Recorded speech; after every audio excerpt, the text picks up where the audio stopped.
All right, thanks everybody for being here. I mean, we have some big hitters in the room, so I'm really excited about what we're going to be able to do this afternoon and tomorrow morning.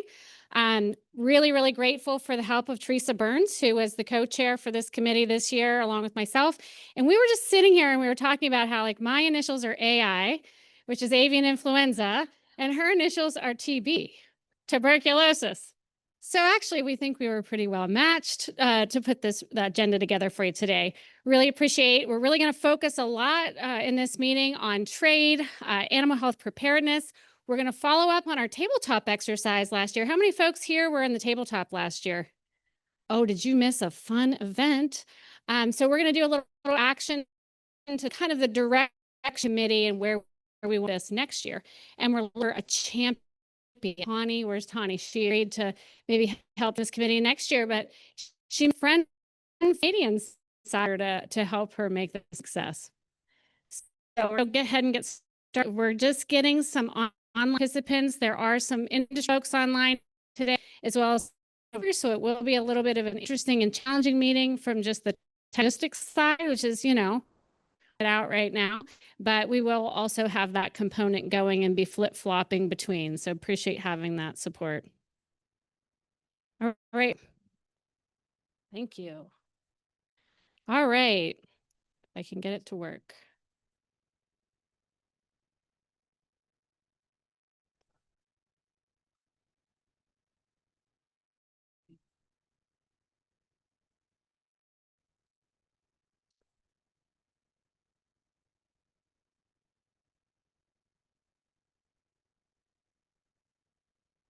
Try that.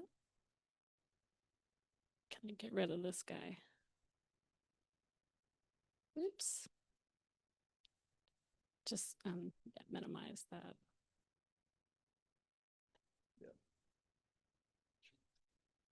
Okay. All right. Thanks again. All right. So as I mentioned, I'm the Washington State veterinarian. And so I thought I would start off with welcoming you and giving you a couple agriculture here. So Washington is the home of over 2,000 farms, and 94% of those farms are family owned. So we have a lot of small niche hobby farms that aren't that big. The state's agricultural, economically, culturally vital, $14 billion of production and over 20.1 billion food processing. And it also is for 164,000 jobs in our state. Really important. You'll see the top 10 commodities here in Washington State include food products, which is why I care. So my job as the state veterinarian is really to make sure that we can protect the economic interest by containing and eradicating diseases and showing freedom of those diseases so we can export those products. Not only are cattle milk and eggs important, other industry as well that has been impacted. And we're also the #1 exporter of aquaculture in the States, our leading products here, as well as French fries, seafood, apples, wheat, and dairy. Pretty robust industry in our state.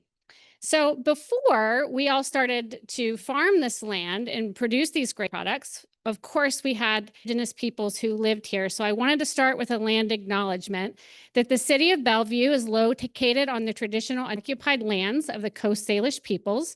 And since time immemorial, the people remain committed stewards of the land, cherishing it, protecting it, and using it as instructed through generations, and practicing the traditions and culture neighbors today. About a year ago, I read this book, Braiding Sweetgrass. Anybody else? Okay, we got a few. So when I read this book, I thought it was really. It's a book about the indigenous wisdom, scientific knowledge, and the teaching of plants.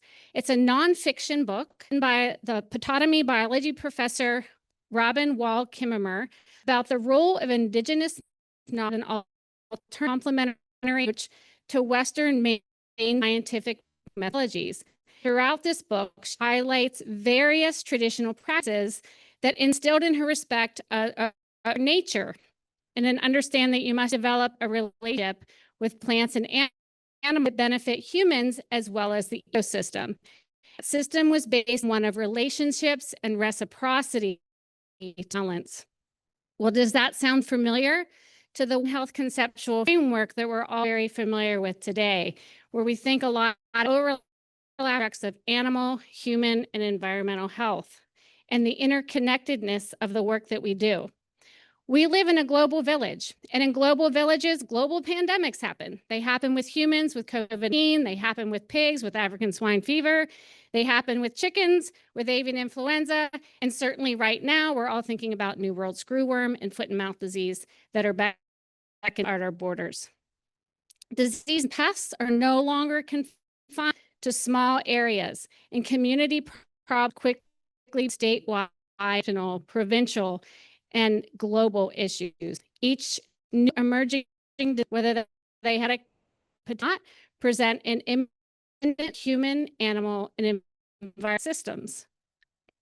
Certainly, when we think about the One Health construct, I've heard say, oh, this is one-way health, because a lot of times we just think about that human health element, and that's because we're all terrified of the next global pandemic.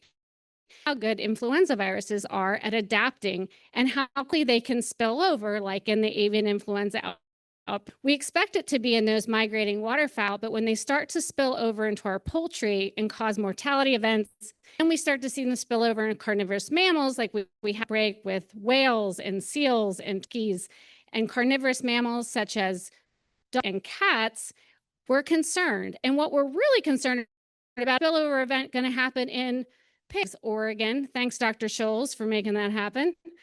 But we're concerned about what those pigs could do to create the next global pandemic. And it's created a lot of fear and concern here with this response. But really, this has been an animal emergency. And all of us in this room have addressing that emergency. We know that diseases and pests are no longer confined to those small, as I mentioned before, they become regional issues. And we know that when these things happen, they don't just impact our states or provinces, they impact ecosystem and trade opportunities. Real, new, old, and emerging threats with zoonotic potential are concerning with international movement of people and animals. We know that foot and mouth disease could get here really easily, just a visitor. Our agriculture industries are facing increasing economic and animal welfare risks associated with pests and disease outbreaks have increased across the country in frequency and severity in part due to global trade flow change patterns that allow vectors and disease to emerge in new areas across the country and the world.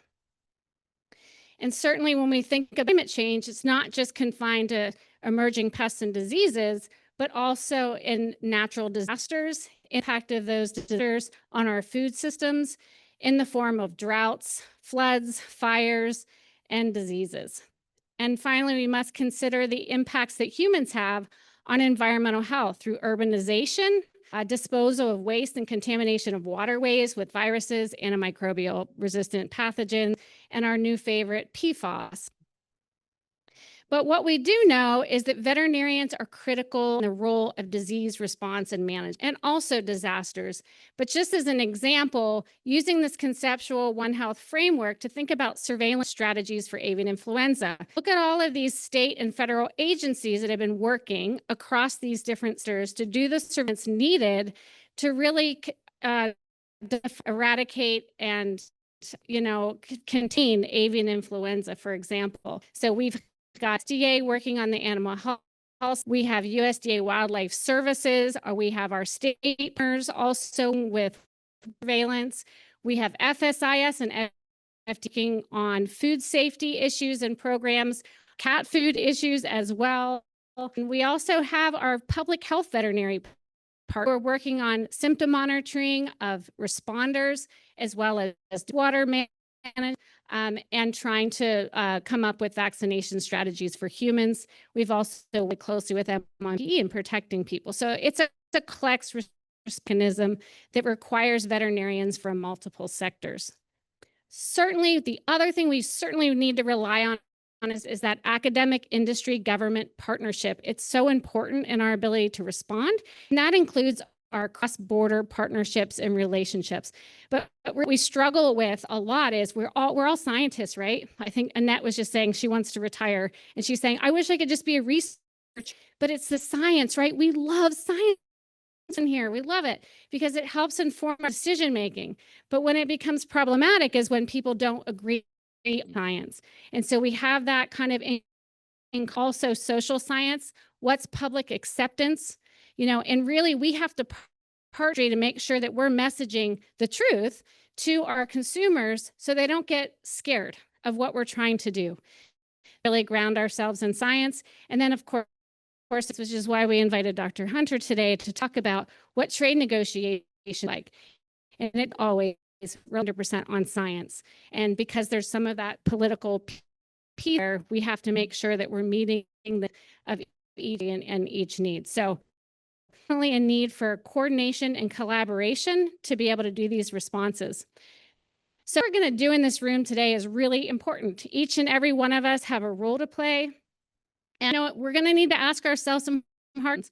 Are we ready for the next global pandemic? If that global pandemic is zoonotic, one that threatens animal health, human health, and environmental health, food supply, how we share resources during a natural disaster or a mass mouth disease outbreak. How will we work together to protect our industries? Well, this is a step. So here we are at the Cross-Border Health Conference, and this is really the mission of the conference, is to enhance relationships and network building. So if we do nothing else today, get to neighbor, get to know your counterpart across the border, exchange information about and concerns. We're going to do that tomorrow with our lessons learned report and really try to understand what we can learn from each other, how we can better share, and what we can gain from our after action report from our tabletop exercise last year. And also we're thinking about advancing in American animal health. And we certainly have very integrated systems where we rely on each other to do some of systems, whether that's beef or slaughter or pigs or whatever that might. So it's really important. So just for the next 2 days, this is what the agenda looks like. You all have access to this.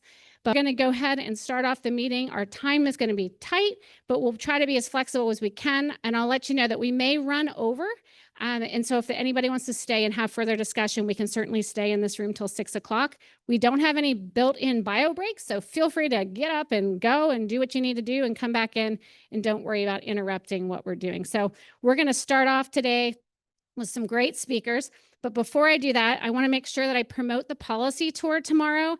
It's at Workhoven Dairy, and they have a very unique partner where they have a partnership with the energy sector and the tribes and dairy, and they've got this whole semester, and they've kind of made it work with all of those different partners, and it's a great tour. So if you can stay and do that tour tomorrow, I would encourage you. All right, so what we're going to do first is we're going to hand the mic over to Dr. Hunter. She's going to lead us off today to talk about trade. All right, good afternoon, everyone. It's great to see our Canadian colleagues here and everyone else. I know Suminder Sawani will be providing a presentation after me at some point to discuss more about the Canadian-U.S. partnership and also, of course, what is occurring now in Canada. Absolutely. Thank you for letting me know. So are we going to... All right. That's fine. So normally I like to move around a little more when I speak, but I know that there's some virtual folks and I don't want to side of their ability to. So I will probably not move around as much today.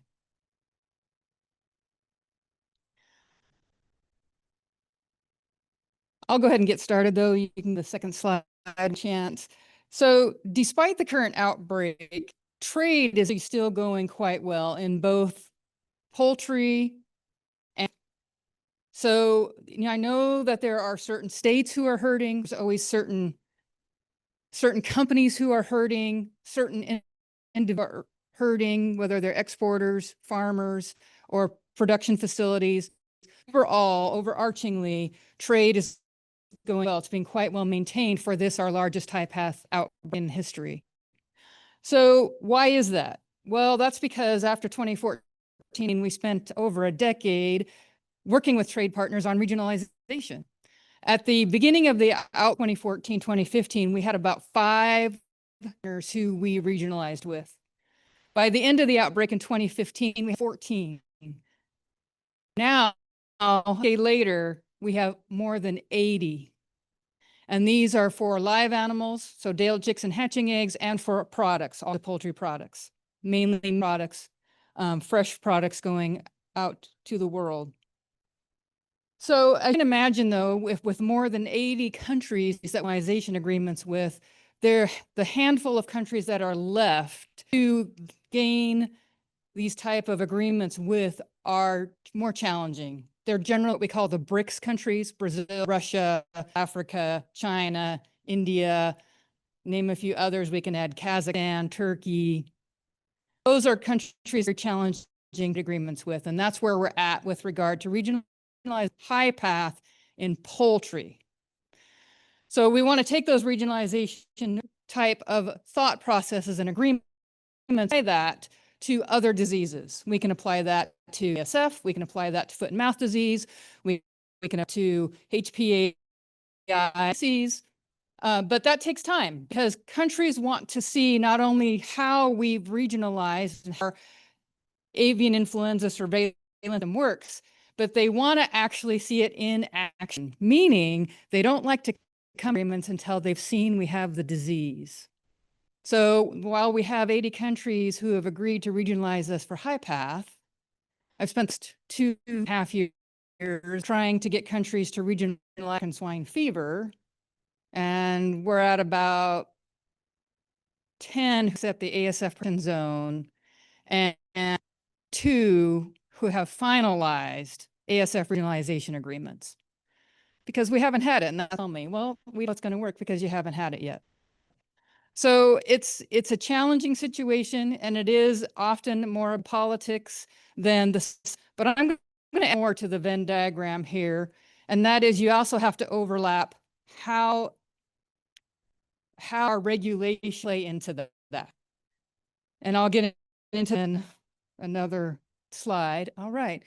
One thing that I want to emphasize that many people get confused about between a control area release and a trade restriction zone release. So when we respond to high path about what's happening domestically, how are we going to stamp it out, get rid of it, and regain full freedom for the entire country?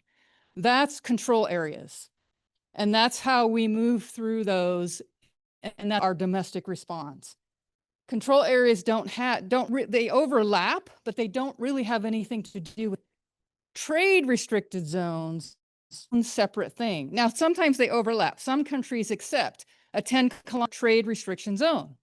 And so they overlap, and then people think they're the same. A trade restriction zone can be any size. If we're talking about live poultry, it can be as the farm. About poultry meat and meat products, it can be as large as the state or the entire country if a trade partner so chooses. So it really varies, and but something I want everyone to understand is that even though area is not released, doesn't mean that a trade restricted zone isn't released, because control areas are released by whom? State animal health officials, right? And state animal health officials get to choose when they release those control areas. But trade restricted zones are determined by importing countries, right? So we release those whenever the importing country tells us that we can release them. So some countries, that is 28 days post-cleaning and disinfection, period. And that's because WOA in 2021 changed the definition from 90 days to 28 days for release. But we have countries who do 90 days, and we still have countries who are where they feel like it. Sometimes they tell us, sometimes they don't. For example, Kazakhstan, I can name the top of my head. We get they put out an announcement sometimes in their language, their country, and thank goodness international services who keep sites and tell us back at headquarters, hey, they put a restriction on that or removed a restriction on that state, and then we can do it on the FSIS export library. But we don't always know because we don't have agreements with them. But that's the difference between a control release and a trade release. And also the opposite is true. If a control area is released 28 days post-cleaning and disinfection, the trade release might have to be there another almost 90 days, right? So they while they're related and they can overlap, one is the other. So that's an important concept that people need people to understand. So high path vaccination in poultry. The U.S. does not currently vaccinate poultry against highly pathogenic avian influenza. Because, well, why? Why wouldn't we do that? Why wouldn't we do that during the largest outbreak? Besides trade, there's just problems with vaccinating poultry. Vaccinating represents regions with additional challenges in detecting yet vaccinated flocks. Vaccine does not prevent infection. It reduces it in a certain setting, and it certainly reduces the amount of birds that have to be depopulated, but it does not prevent infection. We'll have a way on what flocks are actually infected, so those flocks can be depopulated, whether they've been vaccinated or not. And also, our current regulations do not allow for the import of certain poultry commodities from countries that vaccinate for avian influenza. So those are two very important concepts. The third one is it's very expensive to do the proper surveillance for avian influenza to find those infected but vaccinated flocks. So that's a third challenge that we all. So World Organization for Animal Health published recommendations for high path vaccine. See that they require this proper surveillance. I'll show you the correct verbiage here in a second because that's my paraphrase. So the recommendations are what we have used to develop two things. How we treat other countries who vaccinate and how we have set up our plan that will come when it's completed and approved by everyone that needs to do that, which you guys, I'll go things today that we can talk about, but develop that plan. WOA requirements, and also just looking at the rest of the how other people have fared in implementing vaccination for avian influenza. So the other thing we did is we contacted trade partners, but also the Foreign Ag Service. We asked them a yes and no question. What will you do if the United States vaccinates for avian influenza? And this is about poultry specifically. Will you continue to import from the United States? Yes and no question. So here's the World Organization for Animal Health code, so you can read the exact verbiage. And you can see vaccination will not affect highly pathogenic avian influenza status of a free country or zone if surveillance supports the absence of. So that's the important. Many countries don't do the surveillance to support the absence of infection. So that is one of the things we were very, very, very sure to cover in our current plan, the way it's drafted. So our procedure for evaluating high plans in other countries have 5 steps. You can see them here. I'm not going to go over them. But this is what we employed when we evaluated France, because they were the first country to vaccinate on the world stage, where they, in modern times, because historically, what happened to countries that vaccinated? They became endemic. And that's why because they couldn't figure out they couldn't find those infected vaccinated flocks. They couldn't surveillance that they needed to find those vaccinated flocks. Now that has changed in more recent, and I know Dr. Swain's speaking, and if he's listening today, I certainly don't want to counteract his excellent science, but the points are that historically countries became endemic and wanted to buy poultry or poultry products from countries that vaccinated because they were endemic and they had no control, they had no surveillance. Underlying disease, but it was rampant, right? It wasn't obvious. So when we evaluated France, did that the U.S. can maintain safe agricultural trade of certain live animals and product and byproducts with reduced restriction. So when vaccinating, we cut off all trade with France because France vaccinating in ducks, we back ports in ducks from the rest of the year. Does anybody know why that might have been? I'm sure my CFIA colleagues do, because they went with us on this. So it's because of the free trade within the EU. They cannot block trade between their own countries. So what happens, it's exported to other countries without any external requirements or restrictions. So that's why we decided to do such a large restriction.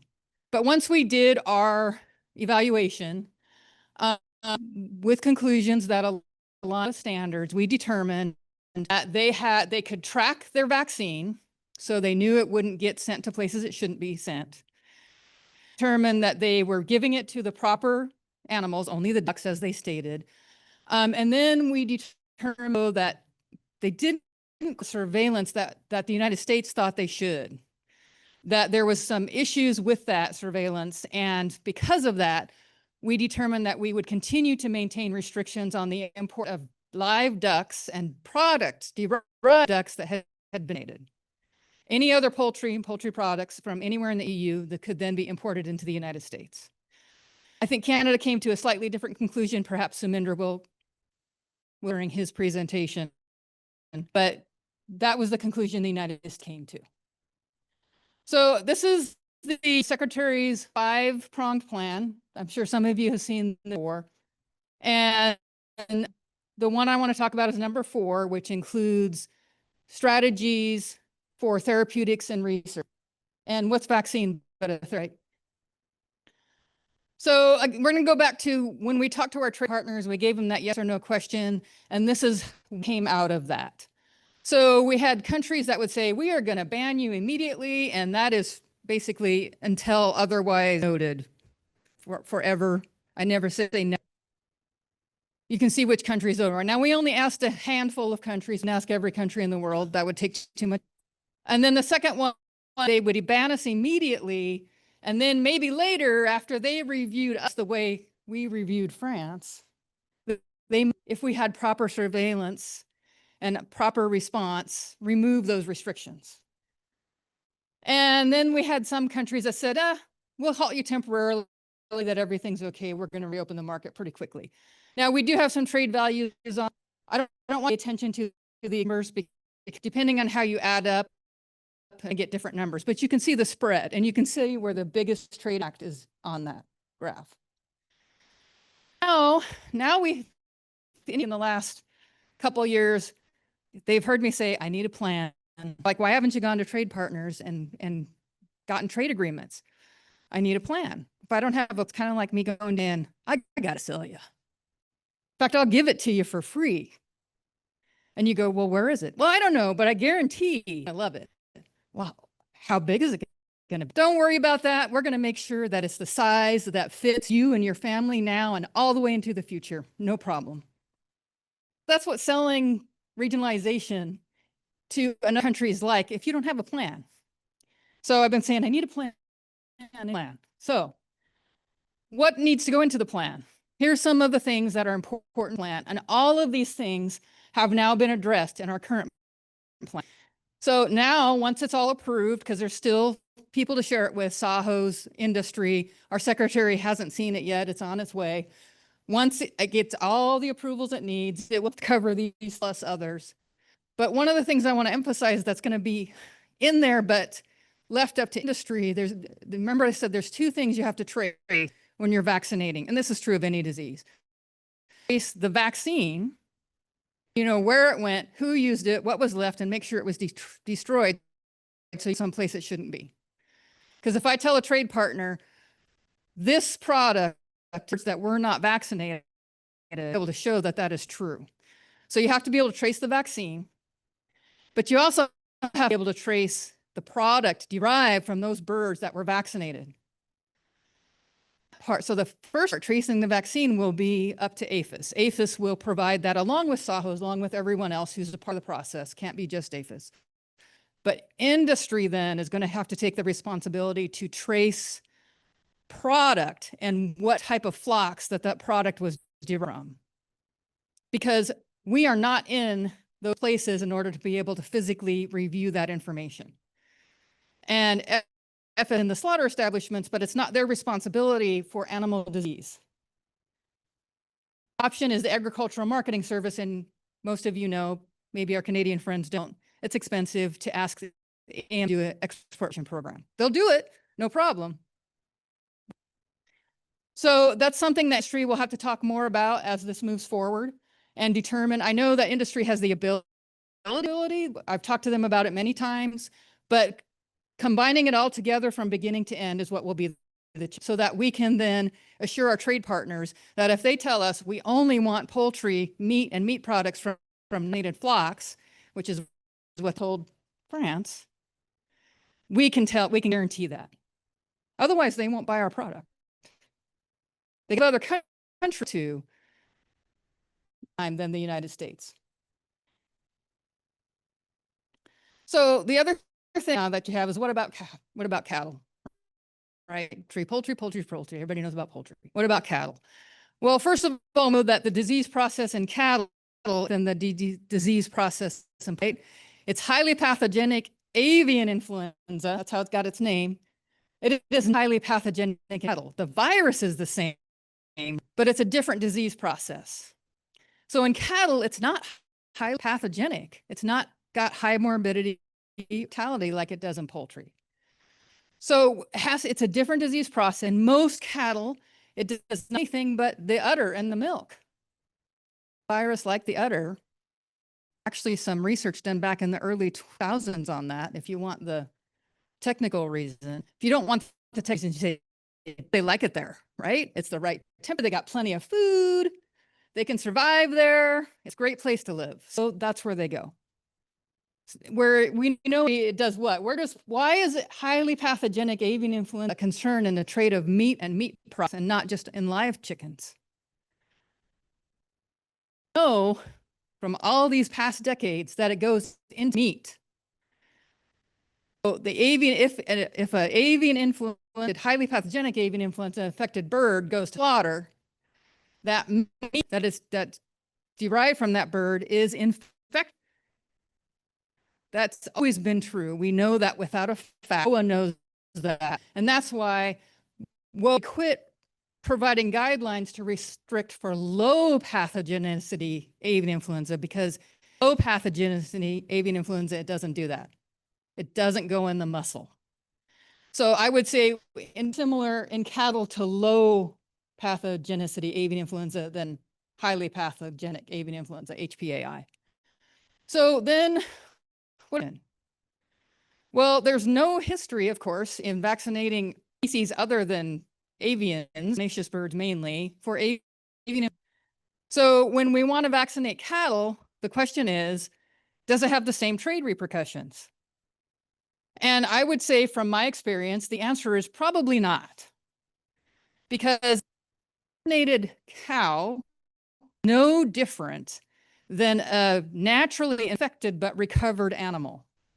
They're gonna get rid of that virus. It's not. It doesn't go to their muscle anyway. We know that from the FSI research that's been done. It's usually it's rare that it's in their pulmonary system, and so we can and we've done already approved trials. Doesn't harm the animals. So it's gonna be, in my opinion, less problematic to vaccinate dairy cattle than poultry, who we have history with. Historically, they've become endemic. It's hard to determine infected flocks from vaccinated flocks. It's highly pathogenic, so we don't want those birds able to depopulate them and stamp it out. It's not the same with cattle. It's a totally different disease. So what are we doing, though, for vaccine development in the United States? So as I said, the Center for Veterinary Biologics, CVB, they've already put out 3 notices that have been published to expedite vaccine development to address high path in dairy cattle. And several companies are at various stages of testing those early precept vaccines. In poultry, there's several USDA like HPAI H5 vaccines that are labeled for use in chickens, the most recent product in February of 2025. But all of the vaccines for high path carry a restriction preventing sale in the United States. So even though they're licensed by CVB, they can actually only be sold over now. And the only way that we can vaccinate species in the United States is with secretary approval. So, and unless and until the secretary determines that their high path vaccination is in order to stamp it out, it will not be sold in the United States. Now, she can also say, she can use the secretary, but she could give her exam that says, go ahead and use it, any species, whatever you need, get it done. Or it has happened, previous secretaries have used it in certain species. Anybody remember the one species that we've been using it in? The California condors, that's right. Thank you, Dr. Jones. So, you know, because it's a species that came back from the brink of extinction, people worked very, very hard to maintain that species. We didn't want it to die out. The world, much trade partners accepted that can trace those vaccines. We know that they went only into the condors. The condors were tagged. Birds were given vaccine. So there's been no problem in vaccinating California condor to save them. The world has accepted that's something that needs to be done. We've also provided zoos with the immunity under the same requirements for vaccinating their flocks of endangered birds. Nobody has implemented it yet because they're still trying to learn about the process and what it requires and all of those things. They're talking to the couple, but that's good. So that's in the United States. That's the end of my presentation. Thank you very much, everyone. Time. So while we're getting Dr. Sani hooked up virtually, if anybody has a question for Dr. Hunter, we can take one or two.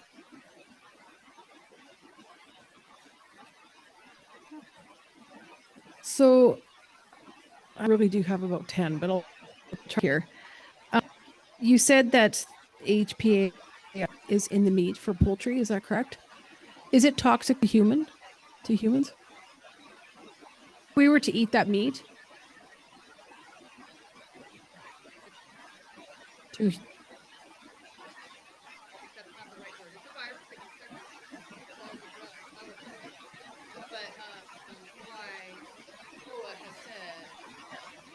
Traded poultry meat either from high path affected birds, not low path, because low path doesn't. So a human could contract the disease from infect. Is it? Yes. Has it ever happened?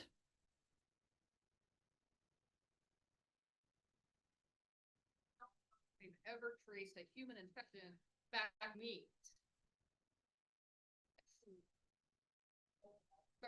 But it's been many decades now that Woolworths has had this disease foods, and that they have record trading in meat because of that. So, and importing vaccinated poultry, correct? U.S.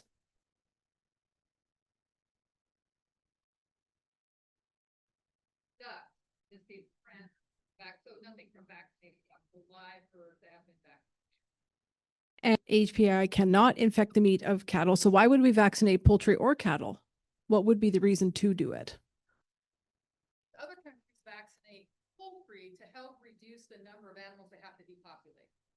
So it saves protein and it saves money, and it's an animal welfare issue for those who don't understand. So they can't hear the answers online if you don't have a mic.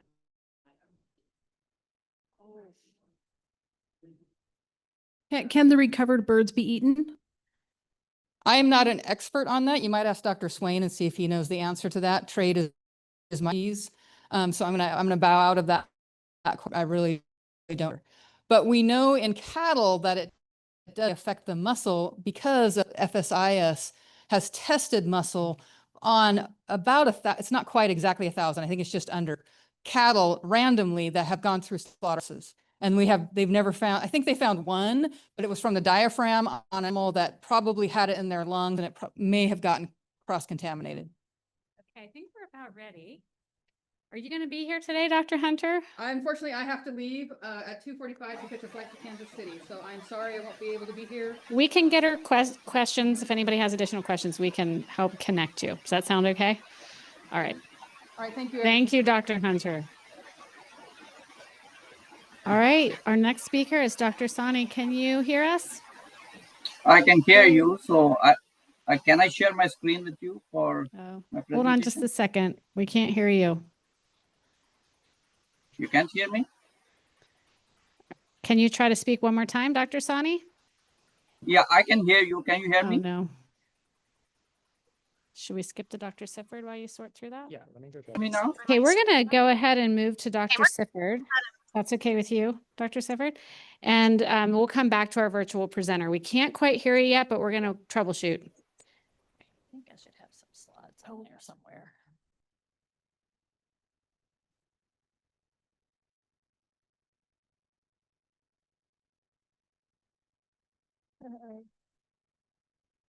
I think we can work without them. That'll be fine. It's not a big deal.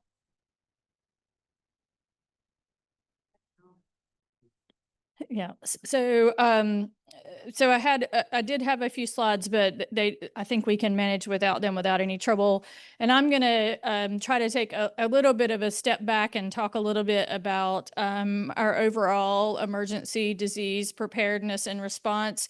I think some of our Canadian colleagues are going to get a little more into the details, and so hopefully between all of us, you'll get a good overview. And so as Dr. Hunter was just speaking, I mean, you know, always when we're doing an emergency disease response, there's a lot of things that we have to keep in mind. And really, we spend a lot of time preparing and planning for emergency disease response with our partners, both our international partners as well as our state partners and our industry partners, because really it's impossible for us to address an emergency disease response effectively without all those partners collaborating really, really closely together. And so being able to have that collaboration ahead of time is really important for us to be able to respond appropriately when we do have a disease. Some of the things that we work on an ongoing basis, monitoring diseases internationally. You know, it's really important for us to know where diseases are occurring and any epidemiology we can learn about those diseases so that we can understand how best to prepare ourselves. So things like the most recent FMD cases in Europe have been under close watch so that we can understand, you know, how it got there and as much as we can about what they're doing to respond to help us prepare for similar things. Really also working on our diagnostic testing and our surveillance capacities. I think most of you hear about the non labs on a regular basis. And frankly, I think that's one of the best things that we have done is to develop that laboratory system and those standards for that laboratory system and the capacity within that system. I think my state vet counterparts would agree that without that, we would have had some much more challenging times over the last few years. And so I really think developing that diagnostic capacity and then the work that we do to continue building on that and make sure that we continue to update those tests as much as possible. Dawn talked quite a bit about surveillance, and that is definitely an important capacity for us to have. And then a part of all of this, bringing all that together with training and exercises to make sure that we are all speaking the same language and prepared in the same way. And as Dr. Idle mentioned, the tabletops are a great way for us to do that, and then to follow up on those exercises and learn where we need to close gaps. So all of those things are really part of the big picture for us to prepare for a foreign animal disease. So I was going to have just a couple of slides around high-path avian influenza. I'm just going to really use it as an example of our response activities for a foreign animal disease. So as has been mentioned a couple of times, the current outbreak that started in 2022 has been unique in a number of ways. We've had outbreaks of highly pathogenic avian influenza. Dawn mentioned the 2014-15 outbreak, and we've seen it carry across maybe 2 migratory seasons in the past. But one of the things that makes this one really unique is that it has now very similarly related strains of the virus has been coming back every migratory season for the wild birds, and having a surge of cases in our domestic flocks during that migratory season. So that's the first thing that's really unique about this outbreak, is that we haven't, historically, the wild birds have not been bringing it back to us after a couple of seasons, but this one, we are now in our 4th year of bringing it back. Now, if you look at the surges that we've had over the last 4 years, you can see that they are not consistent every year. Some years we've had higher surges, some years they've been later or earlier. And so that's one of the things that, so while at this point I expect that we will have another surge with the fall migratory season, over the last few years, fall has tended to be a little less than spring. So I'm hopeful that that will be the case again this year. But again, this set of viruses has surprised us a few times now. So we'll continue to monitor closely with what's going on with the virus. And this virus has, it's been doing these kinds of unusual things across the globe, not just here in the United States. We've seen similar impacts in Europe and Asia. And then the other things that have been unusual about this virus are the impacts on other mammals. So if you take a look at the Wildlife Services website, they've been monitoring detections in other mammals. They do a lot of work in the peri-domestic animals around a lot of the affected premises. And I think we're well over 120 different mammalian species that they've identified the virus in now. So another just really unique difference in what this set of viruses is doing as compared to what we're used to in the past.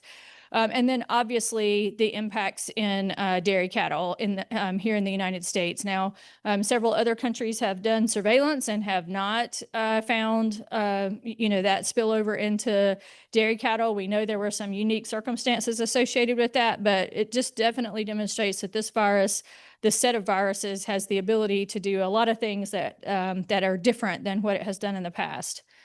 So APHIS does have a really strong wildlife surveillance component, including for wild birds. And we do rely on that to give us information about, where the virus is moving and what we might anticipate. And so, we will rely on that this fall as well, working with our colleagues in wildlife to determine, where the virus is and try to be as prepared as possible. I speak to Dr. Ireland on a regular basis, and I'm always saying to her that when the birds are north, I'd like her to keep them north as long as possible and not send them back to us any sooner than is absolutely necessary. But we have been working, as has been mentioned, on our response. We've built on our experience from the previous years, but we do still rely on a stamping out strategy. We do depend heavily on trade in poultry products, and the stamping out strategy gives us the ability to use that free status to support our trade. The stamping out strategy is also really important for animal welfare. This virus is not a friendly virus to poultry, and so allowing it to continue to fester in a flock would probably not be a humane outcome in most cases. Now that I'm speaking about gallinaceous birds, as we all know, ducks can carry this thing around and don't seem to be very bothered by it in most cases.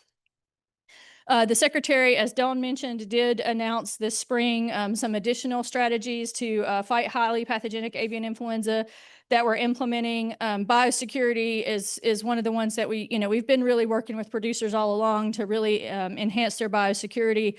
But what we added this spring was 2 opportunities for assessments.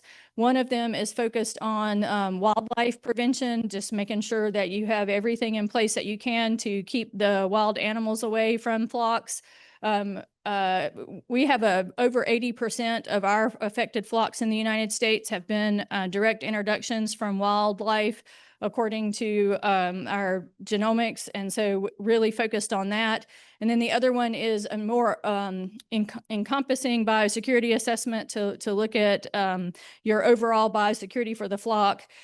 We offered both of those on a voluntary basis, and then we will also offer a cost share with producers who want to implement those biosecurity strategies.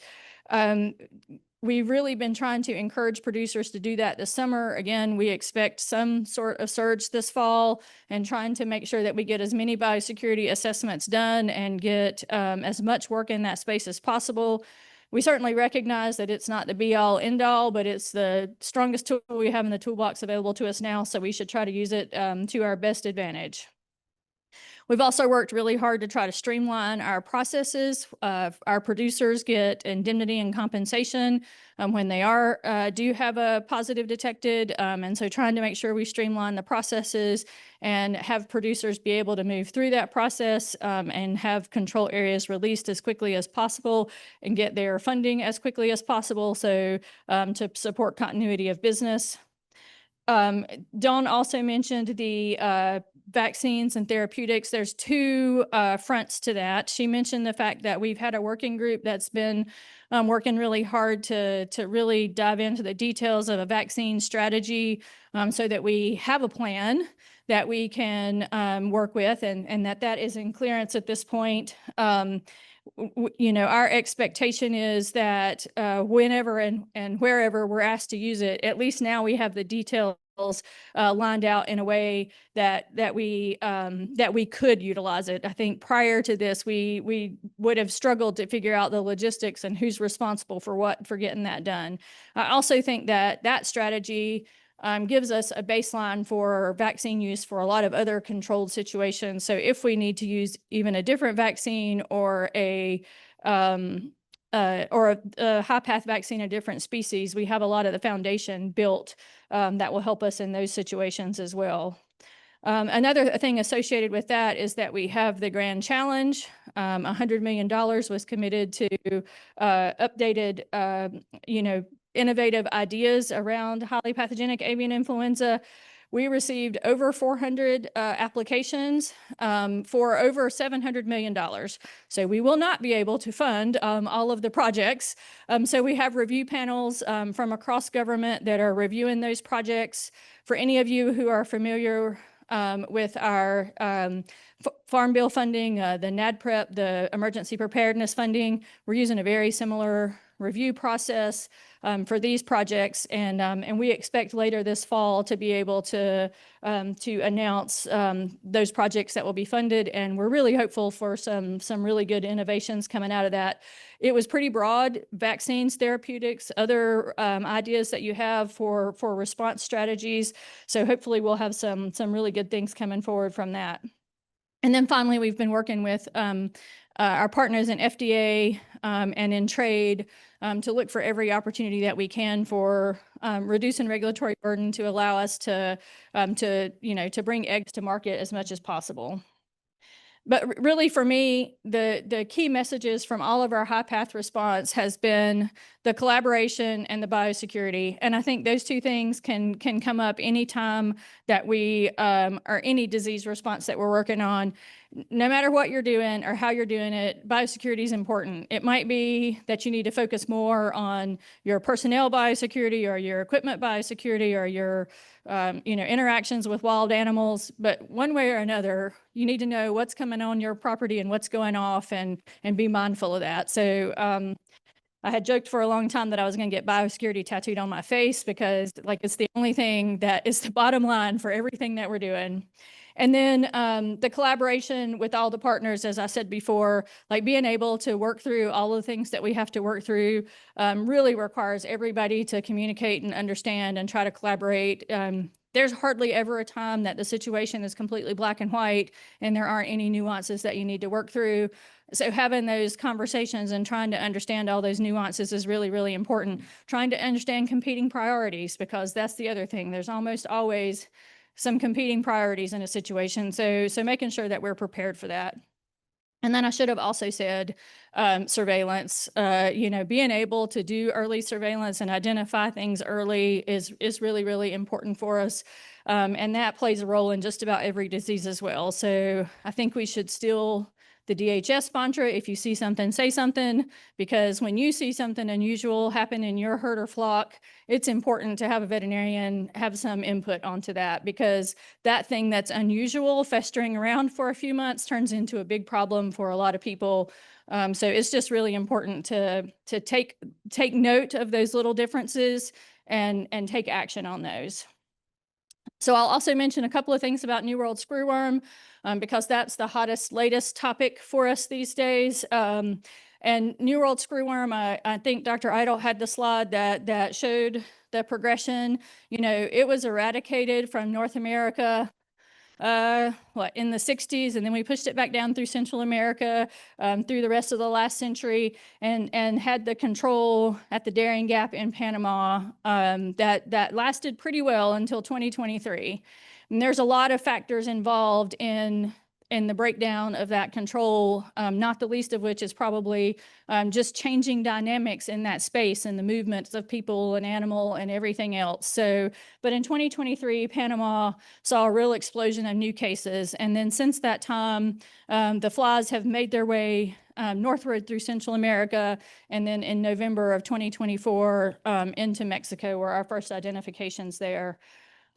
We do anticipate that a New World screwworm outbreak in the United States would have a very significant economic impact. I think the estimation for fighting the outbreak is about $1.25 billion, and then 540 million annually just in the treatment and prevention that producers would have to undergo. So really important for us to be able to work through strategies to help us prevent that from happening. And so we have several things that we're doing on that front as well, because it's, it's really important for us to stop the northward spread. So we've been working very, very closely with Mexico on a few things. One has been to help them with the development of the update of a production facility that has been used for other sterile flies and be able to convert it to New World screwworm sterile fly production. The facility in Panama, one of my colleagues has been saying, has been running red line, for about the last year and a half now. And we know that a facility can only run at that capacity for a certain amount of time. So really trying to support Mexico in renovating this particular facility to help add capacity to the sterile flies that are available to us.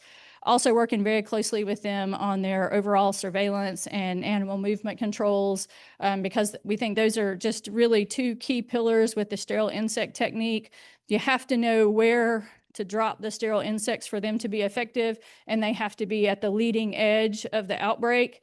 And so that surveillance is just a critical component, and then making sure that you aren't moving animals beyond to make sure that that we can keep the flies pushed down south. So we're working very closely with our partners in Mexico on that, and actually have a team of folks there this week talking through some of the specifics with them on surveillance. We're also very focused on protecting the U.S. border. I think our Canadian friends are a little less concerned from that front, because even though we've had lots of challenges with climate, it's not expected that they would make their way this far north. But we are definitely very interested in making sure that they don't make it into the United States, where we know they're very capable of surviving. So we're working on our trapping along the southern border of the United States.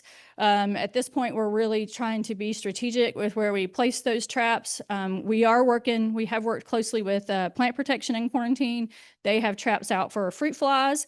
And while those traps aren't designed for New World screwworm, certainly they can and do attract blowflies from time to time.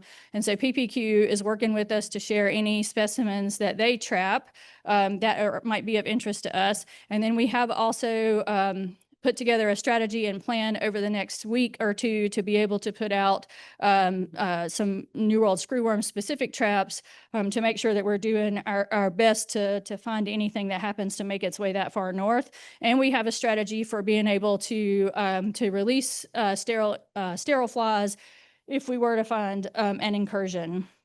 The communication along the border is also really important. We've put a lot of time and energy into developing outreach materials. And again, sort of going with it, if you see something, say something. If you see some unusual maggot, please submit it. And we have seen an increased number of submissions, so we're very thankful for that. And so far, all those submissions have, turned out to be some other species, which is great. We implemented additional treatments for any stray animals that we see crossing the border. So our cattle fever tick team very often does see stray animals, and we capture those animals. We have historically treated them for cattle fever ticks, which has been a concern of ours along the border. We've increased our inspections to make sure we're also looking for any wounds and treating them for New World screwworm.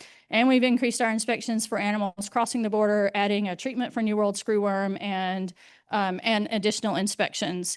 I will say that from my perspective, I think the things that we have put in place are really strong for our imports of animals. And I think that we are working very well with the states to develop specific response plans within the United States so that we could identify control areas very effectively and put in place appropriate mitigations.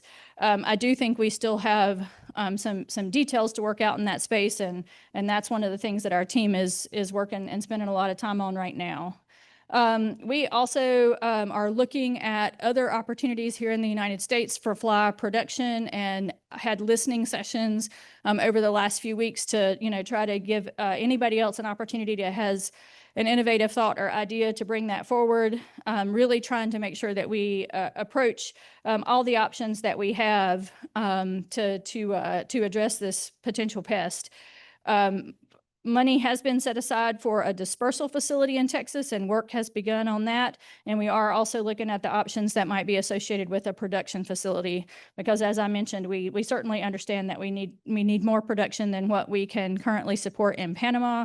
If we do produce these production facilities and we set them up in the most appropriate way and be forward thinking about it, we expect that we could set them up in a way that, like as we're working with Mexico now to convert the fruit fly facility to a screwworm fly facility, we could do the opposite. So if we're strategic about the production facility, and then, this ends up not being a huge outbreak that we need to address for a number of years, then we can strategically switch that over to fruit flies, which we know we do continue to need. We are, our overall strategy for screwworm at this time is really multi-pronged, as we mentioned, and we're trying to attack all of the different fronts, make sure that we work very closely with our partners in Mexico and Central America, as well as preparing for the potential for coming into the United States. I mentioned our development of policy. We updated the Green Book and put a new Green Book on our FAD website. And that Green Book sort of provides the overarching strategy for New World screwworm. We're also updating and revising those more specific details, working with the states to make sure that we have a good response strategy. And we expect here in the next couple of months to be able to post an updated playbook that will have those much more specific details about control zones and treatments and things like that. We're also working very closely with FDA and EPA on treatments. As you might expect, we do not have a lot of products labeled for New World screwworm treatment in the United States because it hasn't been necessary. Our friends and colleagues at FDA have been working really hard to gather up information and data about the product so that they can be prepared for authorizations for use if that becomes necessary. Overall, again, though, I would say biosecurity is still really important. Having an untreated wound is a real challenge, and so making sure that producers are paying attention to what they see and addressing anything that they see that they should not see.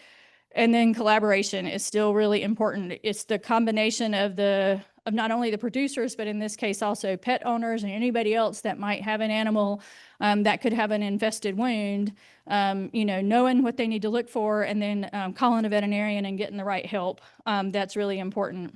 And that's important across all of our foreign animal diseases and all of our foreign animal disease response every disease is a little different. I mean, so you mentioned AI and TB, and AI certainly moves a lot faster than TB, and we have different things that we have to think about. But in the end, like all of it requires the collaboration and the biosecurity, and requires us to be thinking in a way that we need to be able to address something as quickly as we can identify it and in the most appropriate way. So it's not that the control zone would always be the same size or handled in the same way, or that we would have the same outcomes with the animals, but that we have a plan and a communication strategy that we know who we're going to talk to, and we know how we're going to decide what those things look like so that we can make rapid decisions and move forward. And I think that, you know, those collaborations and building those things, these kinds of conferences where we are talking to each other and trying to work through those kinds of questions beforehand, even when we don't always know what the answer is at that moment in time, at least we've had the conversation so that, you know, when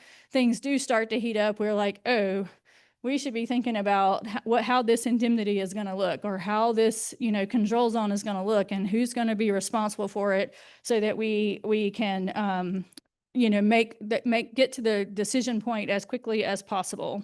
So I think all of those things and the surveillance that we all do together are what allow us to have really robust responses, and that protect our trade and protect the herd as a whole, which I think is everyone's ultimate goal. So thank you very much for allowing me to share that with you all. Thank you, Dr. Sifford. We are tight on our schedule, but if anybody has a burning question, we're going to see if Dr. Sani, can we hear you, Dr. Sani?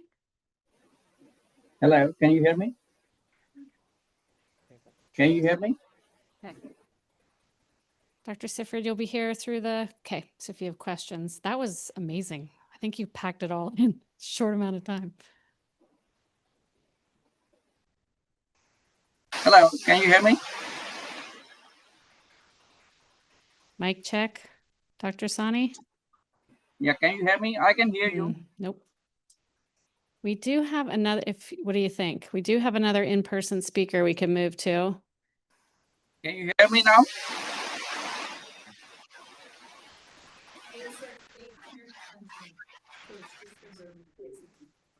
Okay. Dr. Jones, would you be prepared if we put you up to bat?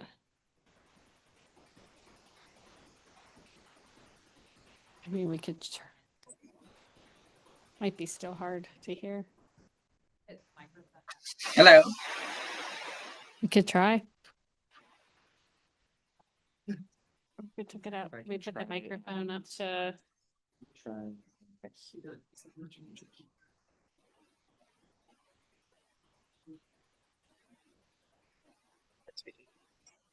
Dr. Sani, can you hear us?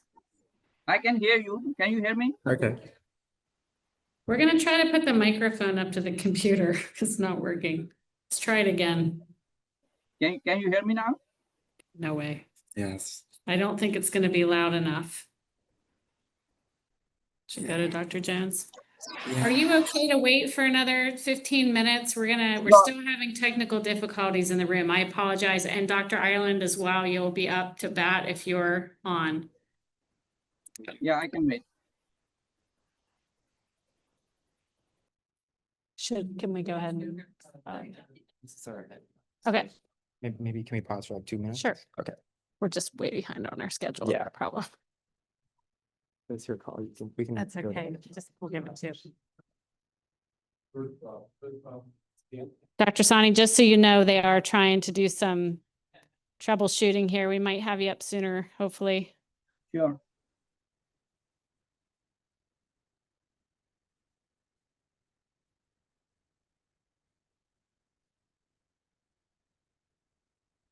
Otherwise, Annette will have you go. Don't worry. It is. It's like a PDF. Is that okay? I think, okay. There's one slide that has. It should still work out. Okay, okay. I think it's what you sent me this morning.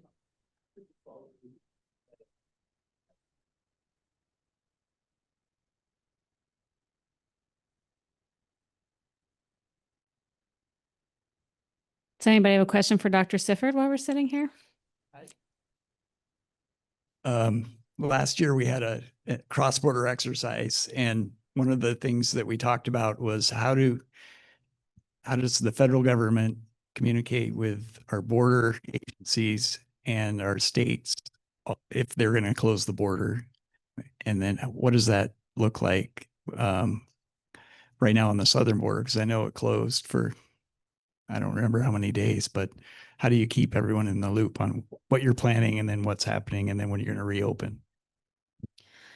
Yeah, and I will say that I think we are probably more efficient at the reopening discussions than we are at the closing discussions, and often that just has to do with those decisions are sometimes made very quickly, and so there's not a lot of time to communicate.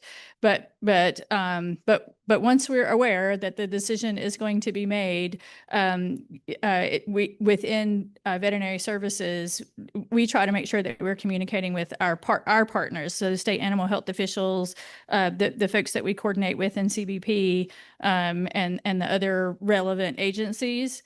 But as I mentioned, sometimes the decisions are made very quickly, and that definitely creates some challenges with making sure all the right people have the information as quickly as possible. On the other side of that, reopening, it's a little easier to because usually there's a little more preparatory time to make sure that we not only inform people of what's happening, but if there are any differences in terms of the inspections required or anything else that's going to happen in that space. But I will say that I think that's another place where those exercises are really important, so that it's pretty easy for folks who are maybe deep in the weeds to share information pretty quickly with their colleagues, so that it can get spread widely very quickly. Think we should move on, or?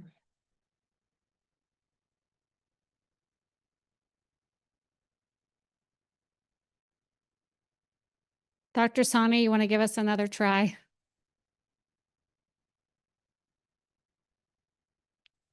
I think you're muted. Can you hear me? Doesn't look good.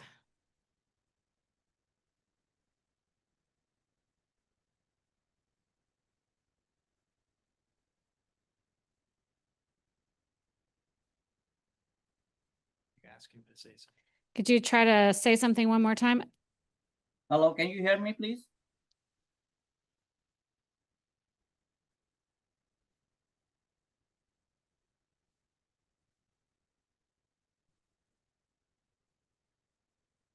Maybe let me join again. Probably I'll log off and join and see if that works.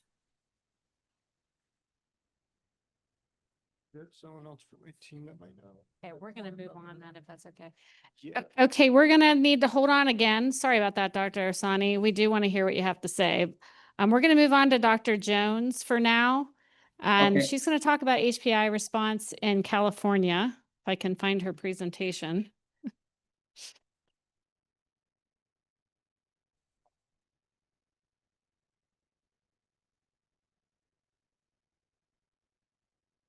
No, not yet. One is yours. One is yours.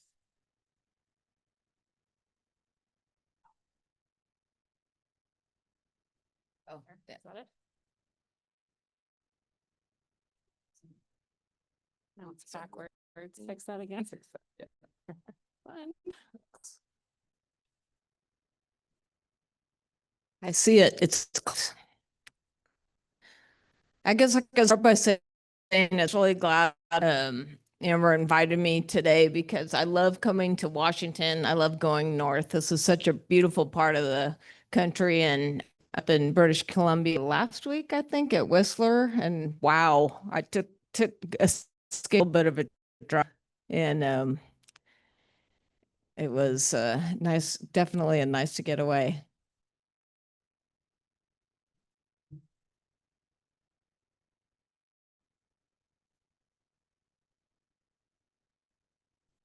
So you can see what I'm going to talk about. I can get started while he's getting it on the screen. Speaker 2. So good luck, you all. three speakers acres, 4. Okay, you can just.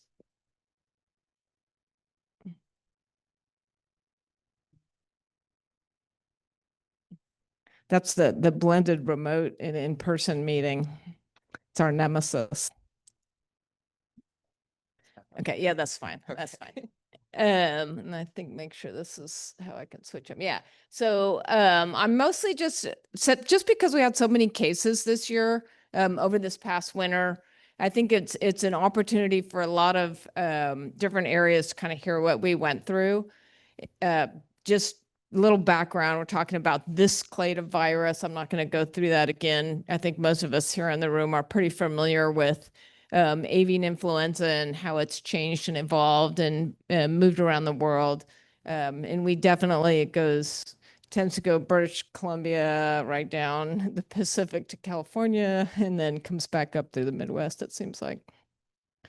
But one thing in particular that I wanted to point out that we get a lot of questions about, we all know influenzas evolve and change. And there have been a couple interesting things that the National Veterinary Service Laboratory shared with us that's happened is the virus is, sat around in California. One is there have been some evolution, and usually it's our health partners that point this out to us really quickly. There have been some changes that makes it a little more concerning as far as mammalian adaptation. But at this point, from what CDC and others and NVSL tell me, we're still quite a few mutations away before it becomes a real concern of a pandemic. But it definitely leaves it on the list of concerns. And then the thing that really got my attention was the D1.1s that we're seeing, and then the additional introductions from wild birds into cattle that happened in Nevada and Arizona on either side of California. It kind of makes me wonder why we haven't seen more. I'm sure there's tons of interesting research that could be done around the ecology of those crossover events to see what was unique there. And the D1.1 likes to resort. That's a quote from my colleagues at NVSL, actually. That's as they constantly are trying to tell me about this, the new strain of virus that we're seeing in most of our flyways. It's definitely something to keep an eye on. But I don't want to spend too much time on this stuff because, all right, how come it's not moving now? Should I use this?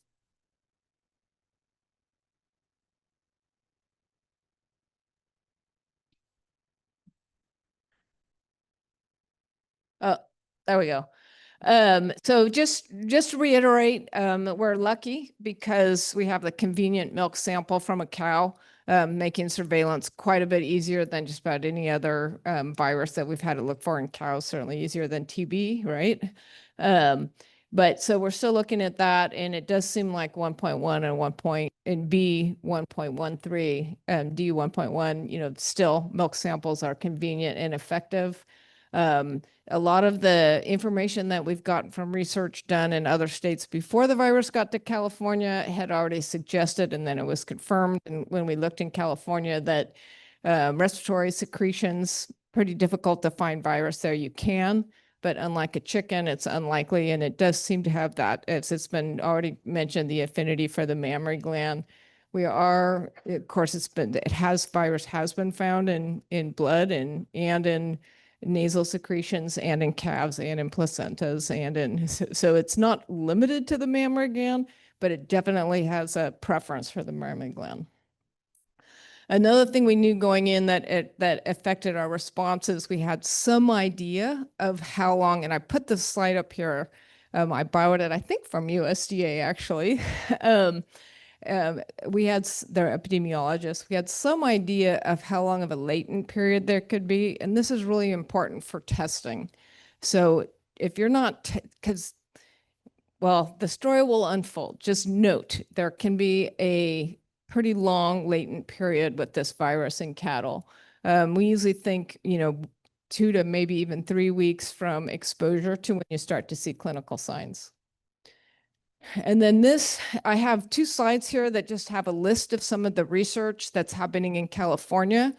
We can make these available to you just so that you start to look for these papers as they come out. I would say probably over the next 2 years, there's going to be a lot of research published on what we've learned, starting in the first states that were infected, starting in Texas and then moving through the 17 states now that have been infected and into California. And just because the size of our dairy herd and the number of farms impacted, there's been a lot of very interesting data looking at everything, just the disease itself through interventions, the environment, economic impact, things like that. So I'm just going to go the things that we learned really quick. One is, so, you always hear, and I didn't realize I was doing it too. I said, oh, cows recover. We don't euthanize them. It is not the same as it is in cows and poultry, but that's because I know how bad it is in poultry. But I forget, if you're a cattle producer, and particularly a dairy producer, it's bad. It's not a disease you want to have in your dairy. It's just not, as compared to poultry, it's not bad. So it's the relative badness is that we're talking about. Again, I thought the analogy high path versus low path wasn't too bad.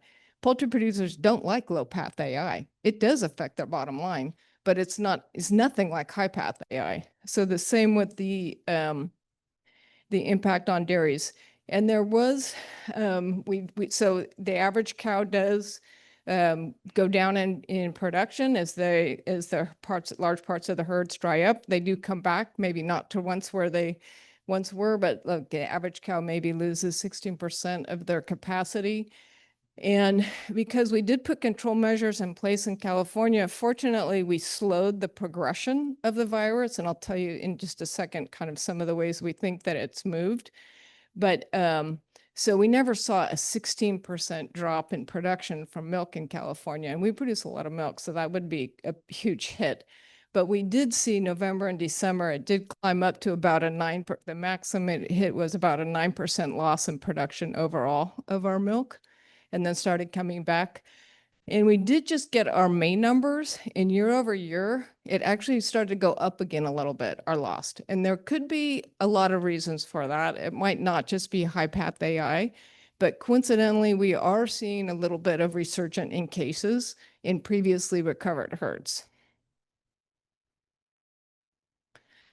Just some more on economic impact. And this is, again, if you're thinking, like if you have dairies in your state, these are things to think about.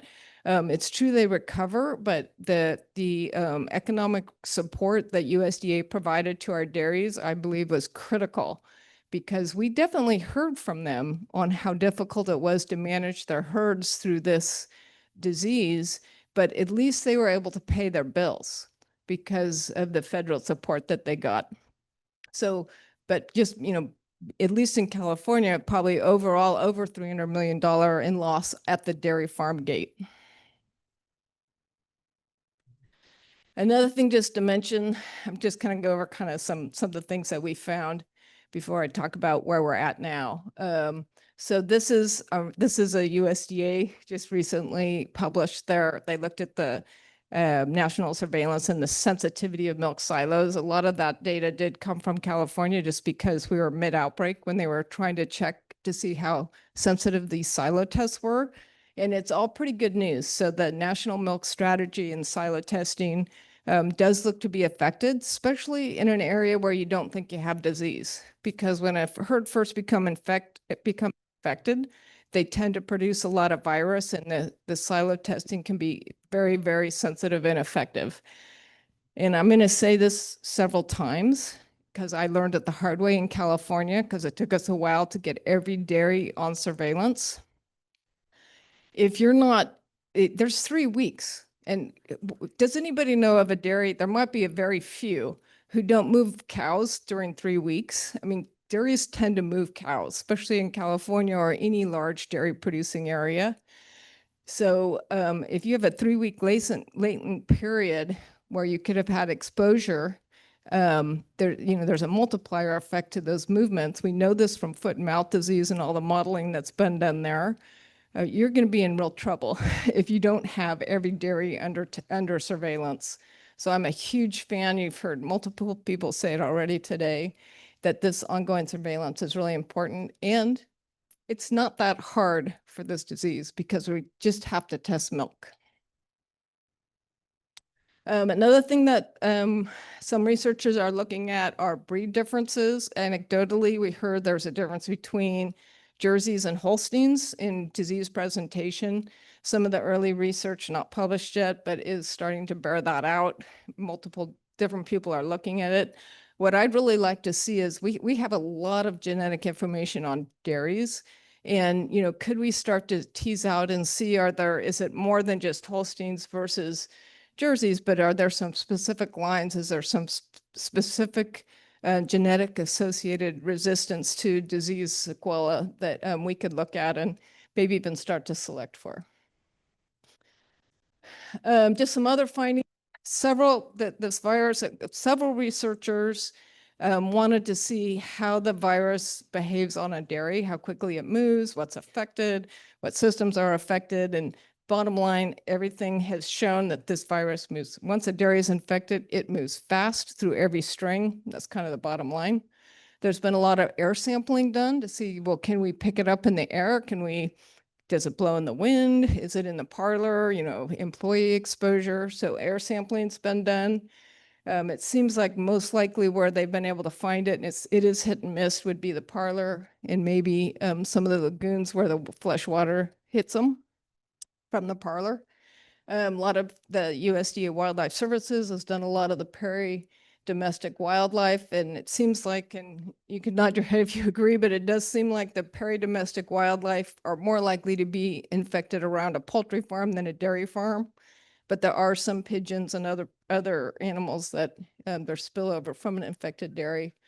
Milk tankers, if you have been around long enough to remember the outbreak in the UK of foot and mouth disease, and milk tankers seem to be, you know, real culprit for spreading disease there. So there have been a few studies looking at the milk trucks, because certainly that's a common thing that dairies have, Latin rendering.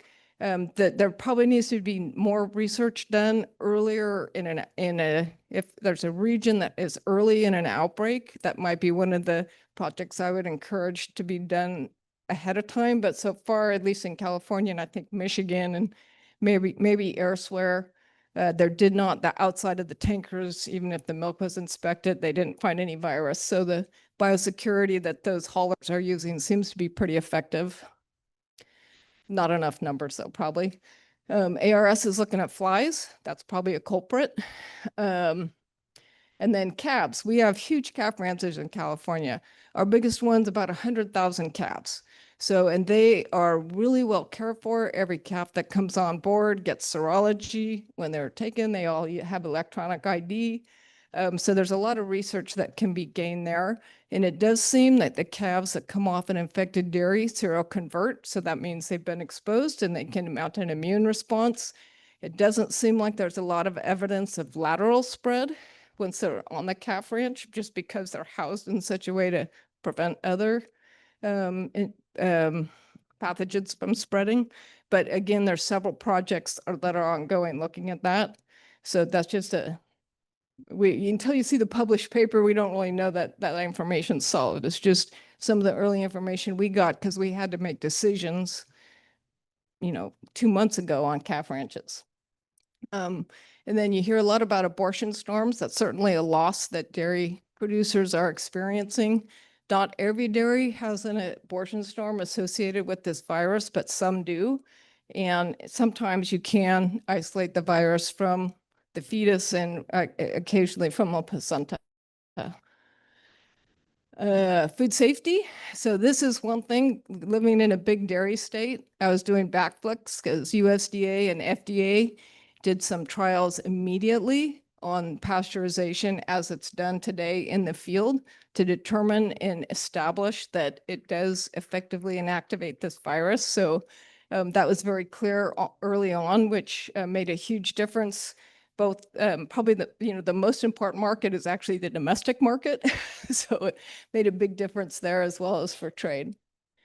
The one thing that's still a little bit of a question is aged raw cheese. So that's ongoing. 120 days may not be adequate. There is some information if you go to the nadro.org on some recommendations for aged cheese from an infected dairy. But that's the one thing that's still being looked at. Okay, just a couple more slides here. It's been mentioned a few times that we look at the science of the disease in front of us to try and decide what kind of actions are going to be effective. So in California, when we looked at HPAI in chickens, you know, virus comes out of every end. They're little virus factories. They suffer tremendously when they're infected. And so we still also agree and believe in stamping out policy is the best way to control the virus in poultry, along with biosecurity and surveillance to know where it is. But for dairies, first of all, we know from foot and mouth disease planning that it would be impractical. A stamping out process would be, there'd be a rare circumstance at least in my state, where stamping out would be effective for a highly contagious virus that doesn't necessarily kill the animal and isn't necessarily zoonotic. So we liked the idea of just trying to reduce the virus in the environment, reduce the spread while the herds developed population immunity, so that we did adopt that approach and did use a lot of quarantine and required biosecurity. You can look on our website and see our strategy. We divided the state into 3. We're about to divide it into 2 instead of 3. We have a free area in Northern California, in a recovering area in Southern California, and our actions and requirements reflect that. Just last few slides here on the current situation. This map, I pulled a couple of maps from USDA off their website and put them together. I took some liberties. So the blue states are all the states that have had confirmed cases of HPAI, H5N1 in dairies. And then I put a little chicken on all the states that had a chicken flock that became infected from HPAI in dairies, because I'm on a mission to make the point that this is one outbreak and an infected dairy is a threat to a poultry producer. And then the little green there, you can see a couple of the blue states are now unaffected because they were successful in completely eradicating the virus from their dairy herd. And they've proven that through the National Surveillance Program that USDA has said, okay, you've done enough testing. We believe you, you don't have virus. So that's what all those green unaffected labels mean. So just a couple of, I'm not sure this might not work. Yeah. So I won't show you the map on the left because it's a time. Yeah, it's a time thing that shows kind of, but in the central part of California there, through time, you can really see how the virus, it was introduced via truckload of cows from a neighboring state, and then it spread locally, and it also spread, so it spread where there was no evidence other than just close proximity. We couldn't figure out why it would spread. And then in other cases, we knew why it spread. It was because there was strong ties between a couple of dairies, a lot of movement, a lot of shared employees, shared owners, shared marketers, everything else. But our first poultry case wasn't anywhere near the dairy. If you did the whole genome sequence, that most likely contributed to the outbreak on the poultry flock. It's like 150 miles away. So, and we still haven't nailed that one down. I'm sure maybe we probably missed something, but there was no evidence of a shared employee or shared equipment or anything. But, you know, people use fake names, so who knows there. Then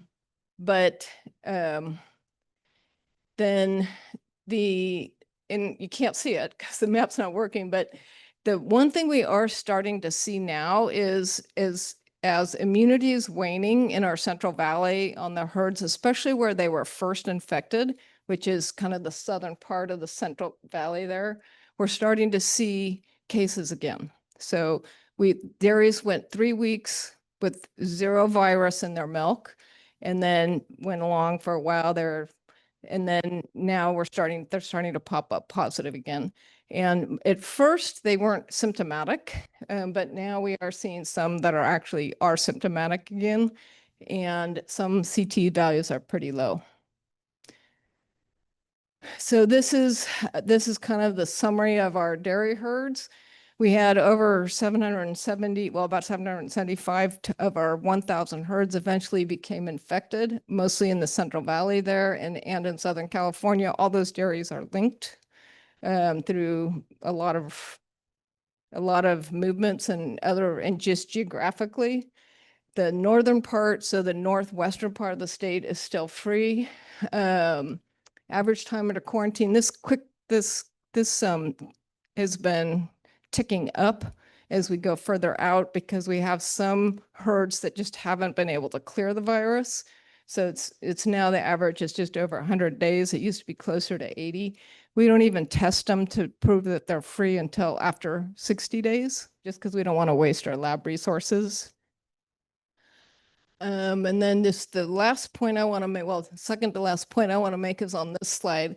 So this shows, that last slide was dairies. This one's poultry, and it goes back through 3 years. So every year in California, I think the West Coast in general, kind of fall, right? Fall and winter tends to be when we get our high path AI cases. So same with California. So we usually get them right after Oregon. But so that's the past 3 years. And you can see last year, so a year and a half ago, that was the worst Christmas that I can remember. It was a very devastating outbreak to our poultry industry. And it was just eclipsed this year, this past winter. And all of those orange bars, that's virus that came from dairies. The blue is virus that came from wild birds. So they did a pretty good job on biosecurity from last year to this year, keeping virus out from wild birds. But it was the cows. They were surrounded by virus, and we're not euthanizing those cows. They're just sitting there pumping out virus for months. So that brings me to my last slide. And this is a theme you've heard from other people.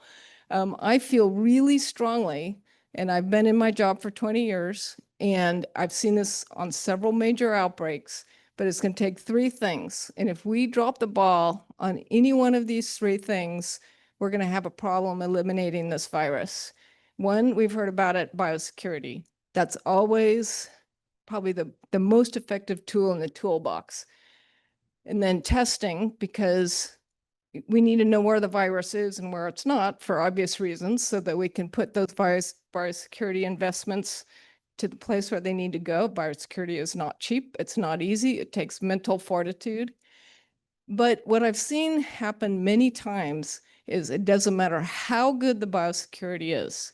If there's a farm that's Fort Knox of biosecurity and it is drowning in virus around it, there will be a break. So it's just a matter of time. So I really think we also have to do things that would eliminate or reduce virus in the environment. We do that kind of the hard way with poultry and with dairies. Actually, this past year, we euthanized the poultry. That brings that virus load down. In 2015, it didn't happen fast enough, and we saw spread in the United States. So since then, we've learned to act faster and bring that virus load down. But for dairies, the hard way is letting herd immunity develop.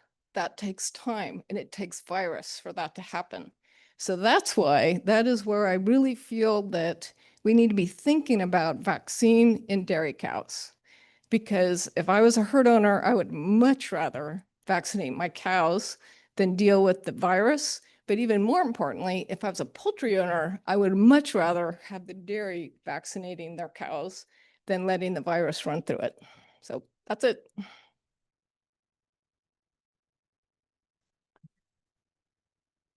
Thank you, Dr. Jones. We've learned so much from California. I hope we never have to use any of those things.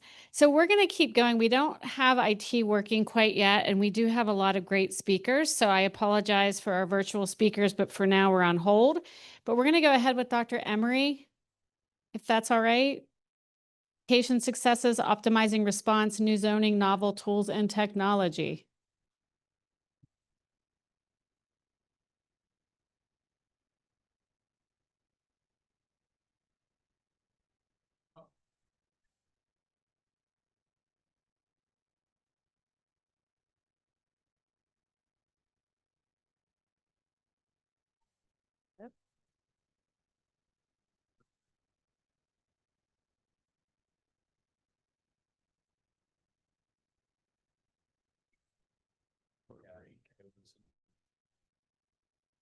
Okay, it sounds like maybe we need a 5-minute break to get our IT in order.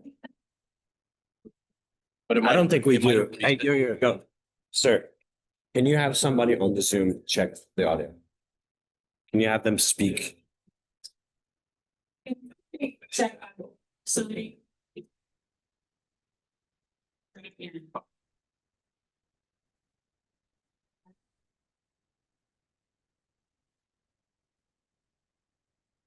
Dr. Sani, can we have you come off of mute? Can you hear me? Just give Can us you hear some. Can you hear me? We can hear you very quietly. So our IT team is working hard here to try again. So we'll let. Dr. Ireland, do you want to give us a check?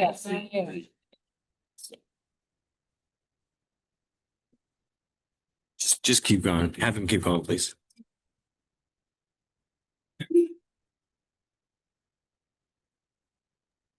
You need to kind of keep families. We let you know if we hear you. Hello. Oh, we heard something. Okay. So we're making some progress here. Oh, finally. Yay. Okay, Dr. Sani, I think, do you want to go ahead, Dr. Emery, or Dr. Sani?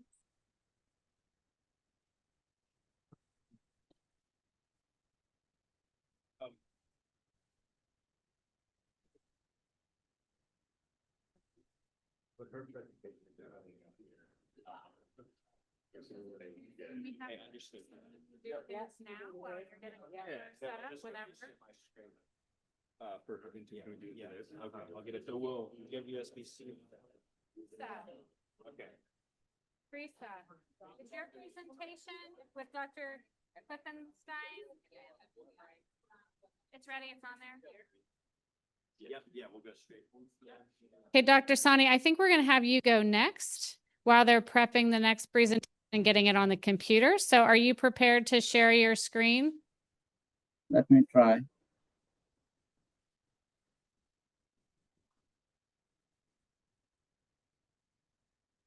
Excellent. We can see it. Can you see in the presentation mode or? We can see it. It's not in presentation mode, but we can see it and we can see the slide deck to the side. Can There you see we the go. presentation mode now? Perfect. Okay. I'm going to do a quick yell out into the hallway and then we'll have you get started. Okay, let me know.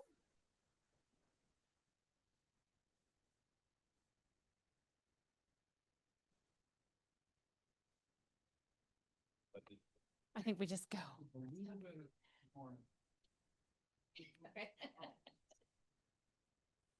Okay, we might have lost a couple people, but I think we need to go ahead and get started just to keep up with our program today. Thanks for hanging in there with us, Dr. Sani. No worries.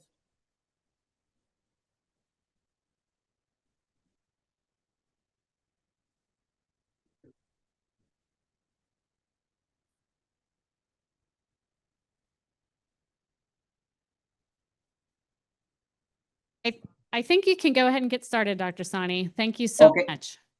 Thank you so much. So, sorry for this delay in this technology, but first of all, I would like to thank the organizer for this opportunity to contribute to this important dialogue and to highlight the value of this cross-border partnership in advancing our shared goals with the USDA. My focus of the presentation is mainly to give you some example of our cross-border partnership on various files which we have done together with the USDA.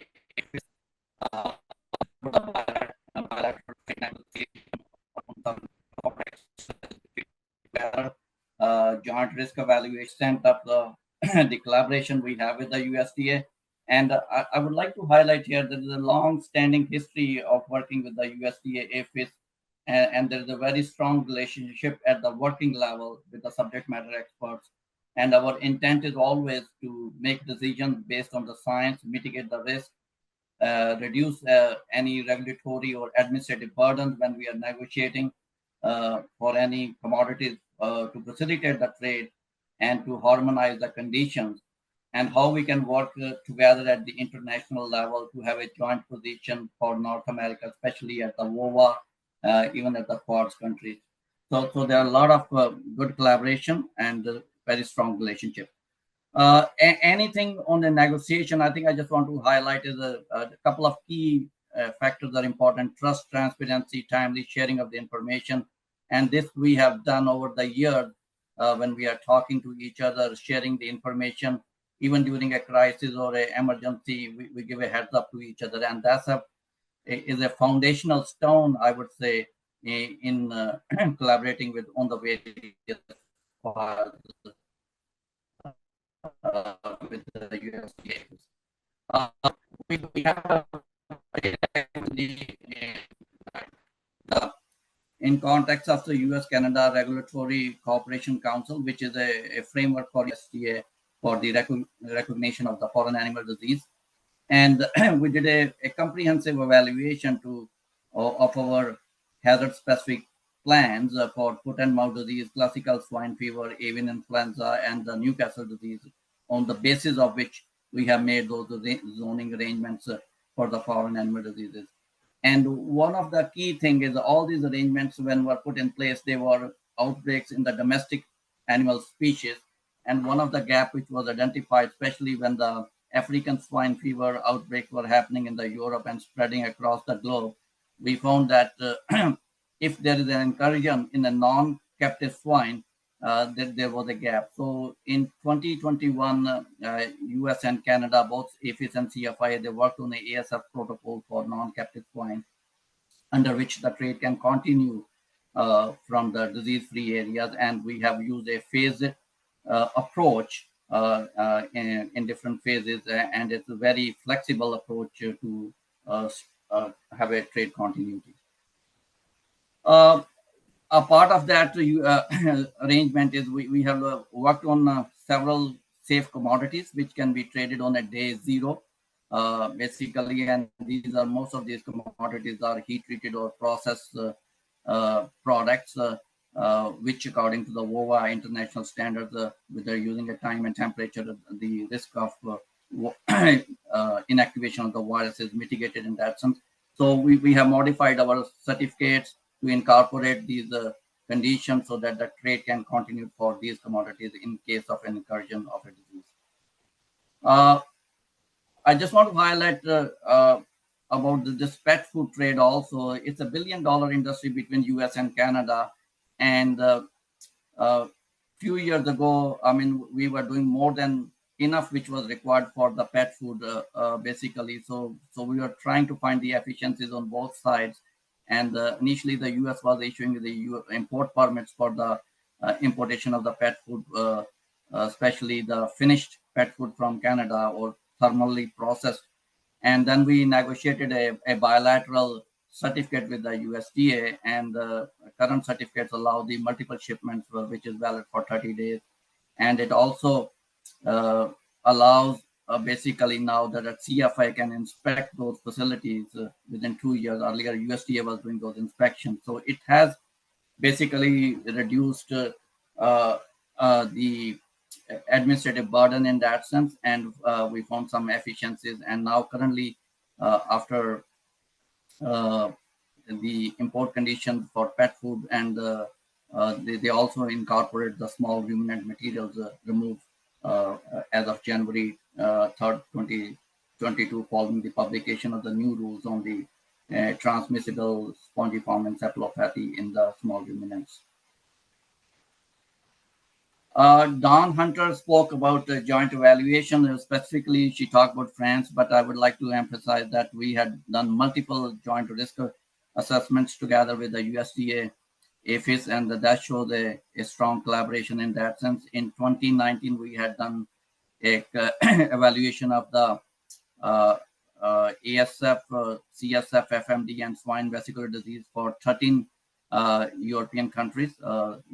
We sent a joint questionnaire for a desk review, and then it was followed by a on-site visit to look at the 7 countries, which gives us a further confidence to how they are putting the zone in place, especially during the ASF situation in the European Union.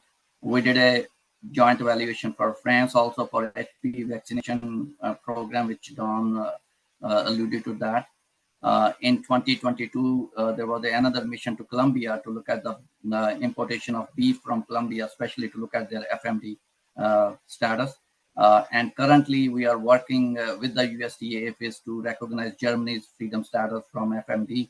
We have sent a joint questionnaire for that. And also, we are working with the USDA APHIS to have an evaluation of Mexico for the African swine fever zoning. As I mentioned, several cross-border tabletop exercises have been done. The last one which we did this year was specifically to evaluate the ASF zoning arrangement for export of live swine from Canada to the US. And Canada exports around 7 million hogs every year. So just to make sure that the current arrangements doesn't have any gaps or how we can fine tune the things. So this exercise was done in collaboration with the USDA, APHIS, and the industry from both sides, from the US and Canada, participated in this exercise, along with the state veterinary officials from the US were also there. And it was very well received. And some of the key takeaways from this exercise was that to understanding the US state level import requirements, if they are over and above the federal requirements, and also supporting the information gathering and how we can automate key data needed to expedite the zoning recognition. So any shipments which are returned, how they have to be handled. And one of the gaps which was identified during the exercise, especially in the non-captive ASF swine protocol, we had a assurance area, which is a 10-kilometer in size surrounding the control zone, and the transit of live swine through that assurance area is not permitted under the current certificates. But considering the risk factor, which is very low, and after discussion both with the industry on both sides of the border, we were able to make that change. So the idea is that in a peacetime to practice or have this tabletop exercise and to identify the gaps and then modify the protocol so that we can continue to the trade, especially during the crisis. There is a lot of further engagement and collaboration on several forums. So basically, RCC is one of them. And now we have a North American Animal Health Committee, which we often meet. This is basically US, Canada, and Mexico. There is a North American Swine Health Working Group. Again, there are periodically meetings on that. There's a joint committee on the food safety, which my colleague from Food Import Export Program, they work with the FDA on that. CUSMA Agriculture Committee. We have done a couple of North American African swine fever. In 2019, Canada hosted the first forum. In 2023, the USDA had organized the forum in North Carolina. And in 2024, again, we hosted the forum in Canada. So the whole idea is that we can continue to engage and exchange information and modify our protocols so that we can continue to trade during an emergency.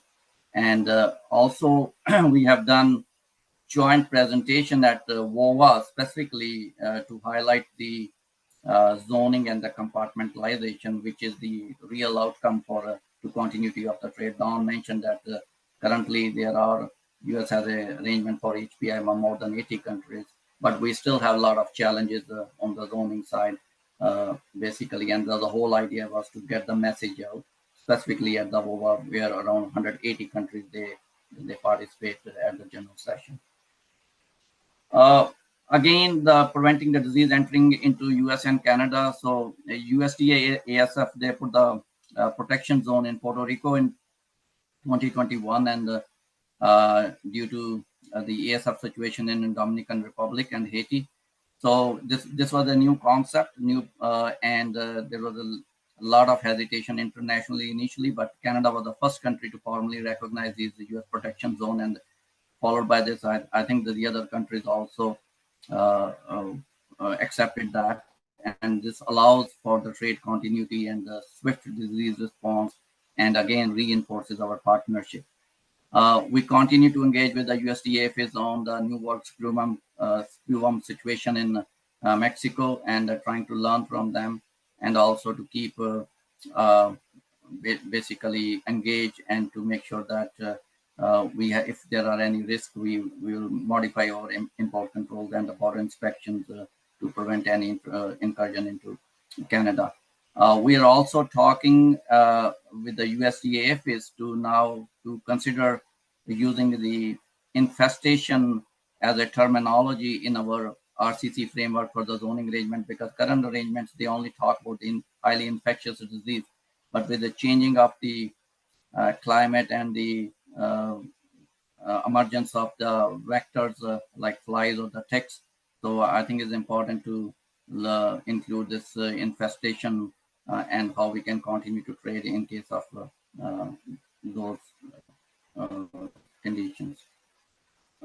Don mentioned about zoning again, and one of the areas where we have concerns at the international level, where we have are jointly working together at WOA or at WTO, is that large countries, both Canada and US, which are geographically very large in size, they have a competitive disadvantage due to the broader geographic zones under restriction. We have seen a lot of countries, they put restrictions at the provincial level or maybe at the state level in the US, and some of our provinces, they are huge in size, and most of the smaller EU member countries, they can be coming, they are lesser, smaller in size as compared to our provinces. So that's give us a quite a disadvantage for trade, because recently some of the countries, they restricted the British Columbia as a whole, or when we had an outbreak in Quebec as a whole, and so we couldn't export from the Quebec as a whole. So that's the message we are trying to give together at both at the WOA and at the WTO forums, that to recognize the zone at the actual zone level, 3 or 10 kilometers, and not to have unnecessarily a larger restriction at the state level or the provincial level. HPAI zoning has been and trade has been talked a lot, both by Dr. Sifford as well as Dr. Hunter, but I just want to make this here, that during these outbreaks for last couple of years, we never stopped the trade between US and Canada. This is a very, we feel proud in that way, because the zoning arrangement has really worked well, and we continue to notify each other on a regular basis. Trade continue to happen from the disease-free zones, and this has become a kind of example to highlight when we talk to the other trading partners, especially at the international level, and when we are negotiating with them for the zoning arrangements. I think my colleague Mandy is going to talk more on the Fraser Valley zoning, but I just want to make sure to let you know that during this zoning arrangement in Fraser Valley, when we saw the continuous outbreaks of HPAI, we had put some static zone, 11 zones, which were predefined. And again, to highlight the collaboration between USDA and the APHIS, we basically discussed before implementing this with our APHIS colleagues, and explain them what is the purpose and rationale and how we'll continue to trade, and it was well accepted. So just to highlight, there's a very strong ongoing collaboration, and we try to learn from each other and voice our concerns together at the international level. Thank you so much, and happy to answer any questions. Great. Thank you so much, Dr. Sani. We really appreciate your presentation. Any burning questions before we move on? I think we're gonna have Dr. Ireland go ahead and go, if that's all right with you, Dr. Emery, just to, while the virtual option is working, I think we should go with it. So Dr. Ireland, are you set up that you could share your screen? Dr. Sani might have to stop sharing his.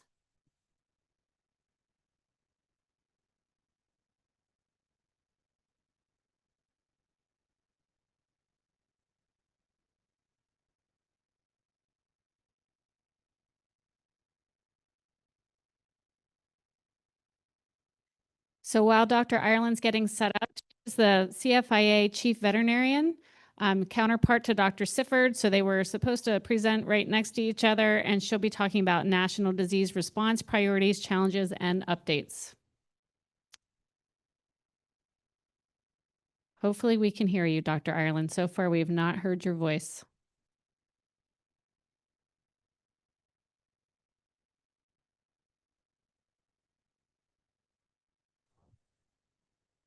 Can you hear us? I can hear you. Can you hear me? Yes, we can now. Excellent. You can go ahead and start when you're ready. I'm just going to change my microphone, not to jinx myself here, but let me know if you can no longer hear me. Can you hear me now? Yes. Okay, good. It's just a little bit easier. Okay, so just confirm you can hear me. That's great. And you can see my slide presentation. Yes, you are all set to go. Okay, perfect. Thank you very much. Thanks for accommodating us online today. I know it's always a challenge to marry the technology in rooms, so appreciate your patience and perseverance.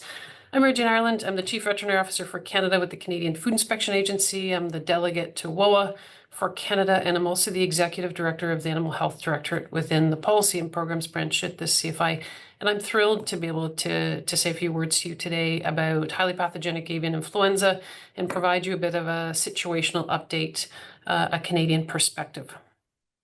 So I thought I'd speak, and I know you're running a little over time here, so I'll try to hurry this along, but I thought I'd talk a little bit about HPAI in poultry, a little bit of the background, HPAI in poultry and mammals in Canada, our role at the Canadian Food Inspection Agency with respect to stamping out of this disease in poultry, and a few words about vaccination and what we are exploring. And then I'll switch gears and speak a little bit about highly pathogenic avian influenza in dairy, which we do not have, but to explain a little bit of our preparedness planning and our prevention efforts. So there's been a number of speakers on this already today, but just to refresh, highly pathogenic avian influenza is pathogenic in both wild birds and poultry. It primarily affects wild birds and poultry, but there have been cases in humans, wildlife, domestic pets, and livestock. And as you've heard from other speakers here from the United States, more recently in cattle. It spreads through direct contact with infected birds, contaminated surfaces, or a contaminated environment. And these are the areas that we need to focus on with respect to control. And occasionally, human infections can occur through close contact with infected birds or contaminated environments. So a slide we use quite often, which is expect the unexpected with this particular virus. It's constantly changing, resorting. And in Canada, we have seen it both in poultry, wild birds, but also in domestic mammals, most likely exposed by eating infected wild birds' carcasses. And I'll show you a slide in that about that in a second. Obviously, it can have we worry about its significance in public health and the concerns because of the nature of the disease, because it's constantly changing. And there is that worry that there's a potential for transmissions to humans and to go beyond that human to human transmission if it's left unchecked in poultry species. So just going to go into a bit of a deep dive about HPAI in birds and mammals in Canada. So we've had a number of waves since late 2021, early 2022. To come into the waves in the more recent past, wave 6 ran between October and April of 2024-2025. And we saw about 109 infected premises, and we had a staggering 3.2 million birds destroyed or died. Wave 7 ran from April 2025 to June, and we saw 7 IPs or infected premises with 14,000 birds destroyed. We notably had our first infected premise in Prince Edward Island in May of 2025. In total, we've had 538 infected premises and almost 14 million birds destroyed or died. We have seen HPAI reported in wild birds. We have a wild bird surveillance program. We've seen 3,500 tested positive, and that is an underestimation of the impacts on wild birds for sure. But it has been found in all provinces and territories and suspected or confirmed in more than 200 wild mammals from our provinces and territories. We have also found it in 8 domestic mammals, in cats, and 1 dog. So this is a dashboard we maintain with Canadian Animal Health Surveillance Network through Animal Health Canada. And really it shows the different waves, earlier waves, the disease was found starting in the East Coast and moved west. And we had at certain points in time, many provinces affected at the same time. And so that's what the different colors in those bar charts show. But as the waves progressed, unfortunately, we did see a focus in the Fraser Valley in British Columbia with the yellow bars just above January 2025. So Fraser Valley, very poultry dense, were deeply impacted and the producers in that region also. So it continues year over year, and it has been a distinct challenge for us and for producers in this country. So to summarize, 534 infected premises. Fortunately, and I knock on wood as I say this, we've had none in the past 30 days. This data is up to date as of Sunday evening.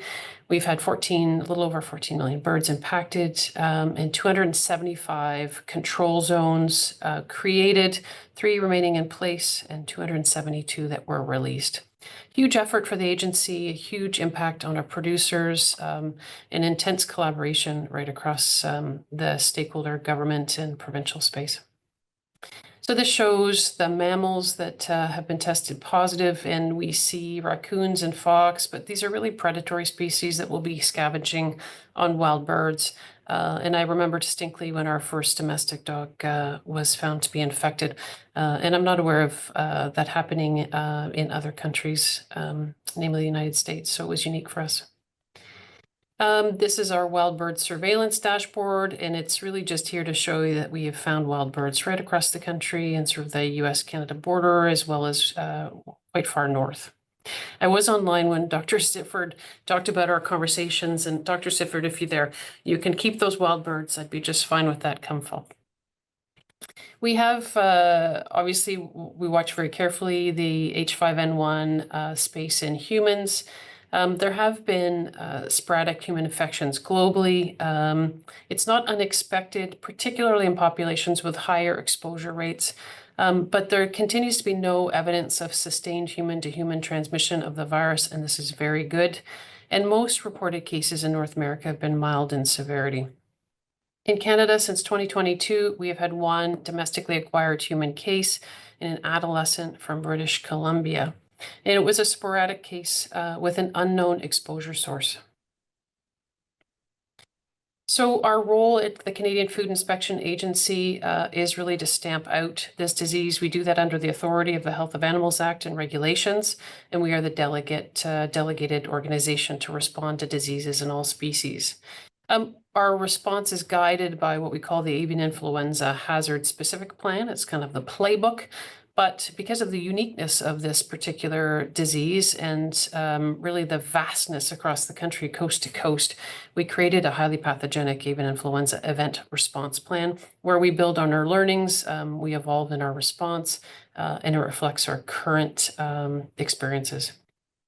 When suspect cases are reported into CFI, they come in through a sick bird call line, and we all pay very close attention to sick bird calls throughout the organization. Once we have a suspected case, this would be similar in other jurisdictions. There is sampling, there's testing, and confirmatory testing happens at CFI's National Center for Foreign Animal Disease, and sampling is performed on dead birds. We use tools in the Health of Animals Act and regulation to control the disease. That includes quarantines of infected places, order to dispose, and the creation of primary control zones. And as I mentioned, we stamp it out. And so this is an internationally recognized measure to control it in poultry. And it includes depopulation of infected and exposed birds, disposal of carcasses, and cleaning up of the environment to eliminate the virus. So once stamping out is completed, there's post-outbreak surveillance to make sure it's really gone. So we are really aligned in how we approach this for poultry. We are internationally aligned with organizations, and the key one being World Organization for Animal Health, or WOA. And we follow elements of the terrestrial code. So those are the sort of international norms and standards for animal health and welfare and safe trade. And much of what is in our hazard specific plan and our event response plan are informed by that code. And certainly as the representative to WOA for Canada, we pay very close attention to what WOA articulates in their code and try to align where we can. And just a reminder that stamping out is basically eliminating the virus. We're culling animals, we're disposing of carcasses, and we're doing thorough cleaning and disinfecting. At the end of the day, biosecurity remains the best defense from highly pathogenic avian influenza. And we work with industry associations and producers in Animal Health Canada to provide information on biosecurity, to prevent infections, share what we are learning from these infections and this disease year over year, so that steps can be taken to prevent further infections. We see best management practices as management of dead stock, barn integrity, keeping wild birds out, cleaning and disinfecting, using good production practices, personal protective equipment, and compliance monitoring and training. But biosecurity is king and queen here. We do a lot of collaboration, a lot of communication with our external stakeholders, and we value these partnerships deeply. So we have the Council of Chief Veterinary Officers. I think you have someone there, if not multiple, from the council, and they're incredible partners to us in the provinces and territories. And we have the National Producer Associations, Animal Health Canada, and the Animal Nutrition Association of Canada. And without these partners, this disease would not be manageable. So we're very grateful for their support and their willingness to work with us. A few words about highly pathogenic avian influenza vaccination in poultry. So we have been looking at this quite seriously. We created a vaccination task force as a discussion forum to learn together, to explore what might be some of the benefits and challenges of vaccination in poultry specifically. And it brings together governments, government members, industry, and academia experts in research at the universities. We have approved for emergency preparedness, so you can't purchase them and you cannot use them, but we have 3 highly pathogenic avian influenza vaccines that have been licensed. And should we decide to vaccinate at some point, these certainly would be, there would be options there for us. We are doing, as part of this task force, a lot of discussions internationally, and so we've had the UK and the Netherlands in, and France, the UK and Netherlands obviously being 2 jurisdictions that are exploring vaccination in earnest or conducting it in the case of France in their ducks. And so we have been learning from other jurisdictions and what they're thinking, and certainly have really appreciated the dialogue with the US and Dr. Sifford also on this. We have been doing some research at our National Center for Foreign Animal Disease, looking at the vaccines and looking at their use in different species, poultry species. And we've also been doing some modeling on how vaccination could affect disease spread, including a cost-benefit analysis. It's a really complex decision, as I think you would have heard from other speakers. The vaccine has to be matched to the strain. It needs to be DIVA capable. So we need to be able to distinguish vaccinated birds from infected birds, and it has to be practical to use. We need withdrawal periods on these vaccines to be also practical. International trade, I think, is the remaining or the single biggest hurdle. And while WOA has a position that vaccination should not hinder trade if there is proper traceability and surveillance, the reality is that individual countries will want to examine our plans and will have questions for us, and we have to be ready to address those if we choose to vaccinate. So the benefits have to outweigh the costs. Now, I will say that we are exploring very seriously what I would say is a pilot or contained field trial, and it will be exploring that with industry in the coming days and weeks. So then to switch gears about HPAI and dairy cattle, this is really our area of preparedness and planning as we do not have any infected dairy cattle. So our goal would be similar to the US, which is to eliminate it from dairy cattle should it appear and to contain the virus through movement controls. That's a very different approach than what we would take in poultry, which is a stamping out. So they're very different, just to underscore that. We have implemented a number of measures to both prevent it from entering into Canada, to make sure we detect it if we have it here, and to eliminate it if it is found. So we have targeted it, and I guess really importantly to say, it is a reportable disease, whether it's in poultry or dairy. So there are obligations to report to us, and that leads me into targeted surveillance, which is our sick animals. So sick animals where HPI is detected must be reported to CFIA. We have voluntary testing. So if a producer would like to know if they're purchasing a cow and make sure they're free from, we will pay for, and there's voluntary testing in place. We have measures in for Canadian cattle returning from the US for shows, etc. And we have targeted surveillance around cattle co-located at a poultry infected premise. We have raw milk testing that we've been doing in collaboration with the Dairy Processors Association of Canada, and I'll show you a slide on that in a second. And we have developed through collaboration with provinces, territories, and industry members, a dairy event response plan, which is basically our playbook should we find it in dairy. So this is our dashboard. It reflects raw milk sampling, and really, I guess what hopefully is the takeaway here is that we are doing raw milk sampling at the processor level across the country. And we've got over almost 5,000 samples taken to date. And you'll see in this the different provinces that are contributing to it. I'm very grateful for everyone's support within Canada to get this done. So the processor level surveillance started in August of 2024. It started in 2 provinces, kind of to get our feet wet and walk before we run. And then we expanded it to all provinces by November 2024. So from November to April, we increased our sampling across Canada to create what we consider a sensitive early detection surveillance system in our dairy cattle population in Canada. And really, I think the important point here is that it's samples taken at the processor level from milk trucks. An analysis was done to kind of understand how many farms would be contributing to a truck, and that the level of sensitivity was there for us to detect it.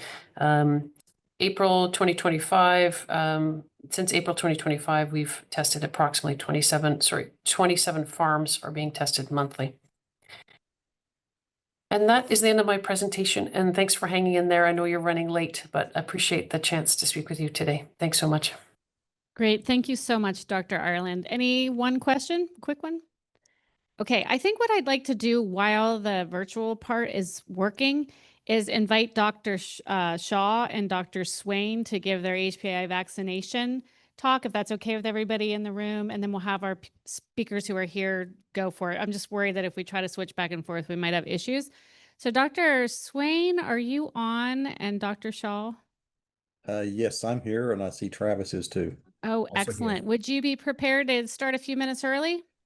Whenever you want me to. We are ready. So if you want to share your screen and start your presentation, that would be fantastic. Okay, give me just a second to get it loaded. And I'll start off, and Travis will interject as I begin this presentation. We can see your slides and you're coming through perfectly. Great, great. Well, thank you for this opportunity to speak to you.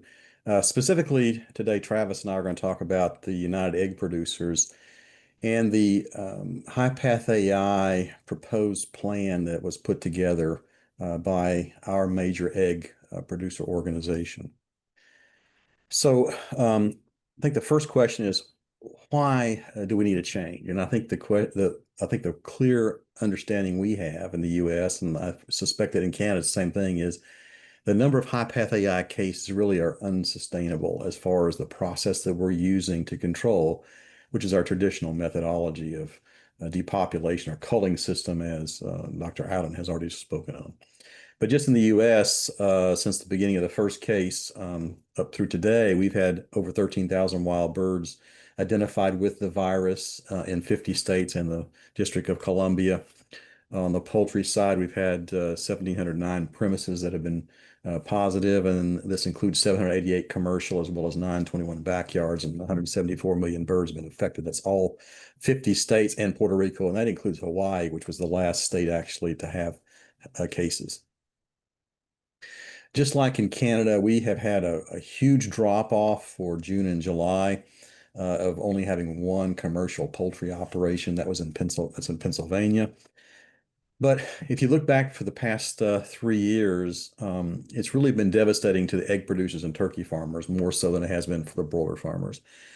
And there are high recurring costs to the state and the federal governments for the stamping out programs, and ultimately the consumers have paid the higher cost. That's especially been seen with egg prices, which have spiked in 2 different times.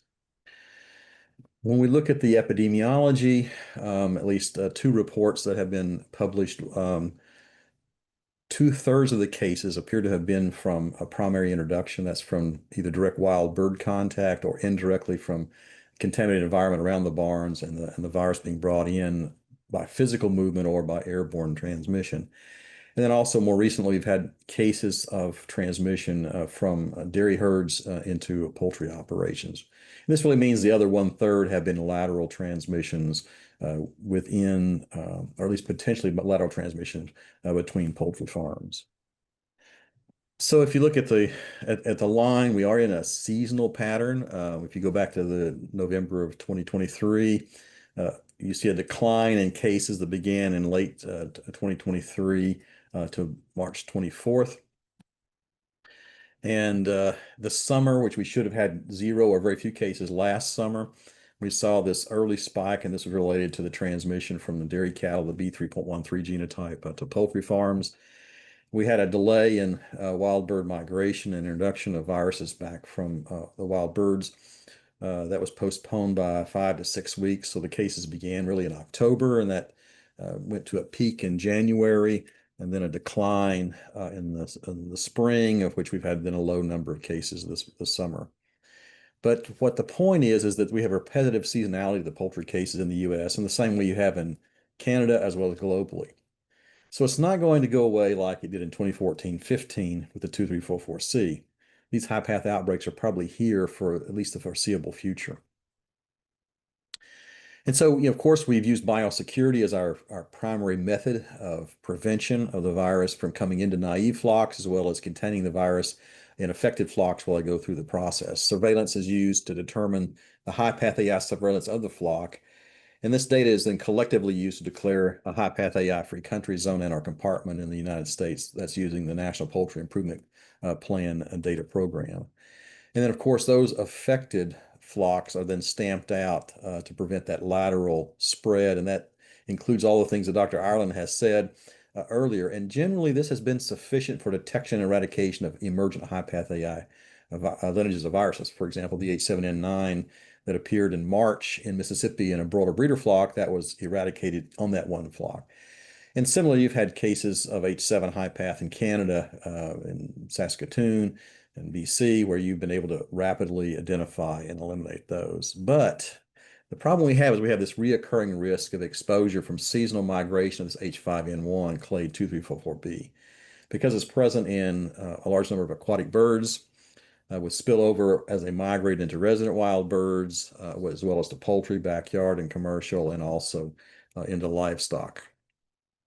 So why would we want to vaccinate? Well, first, it increases resistance to avian influenza infection.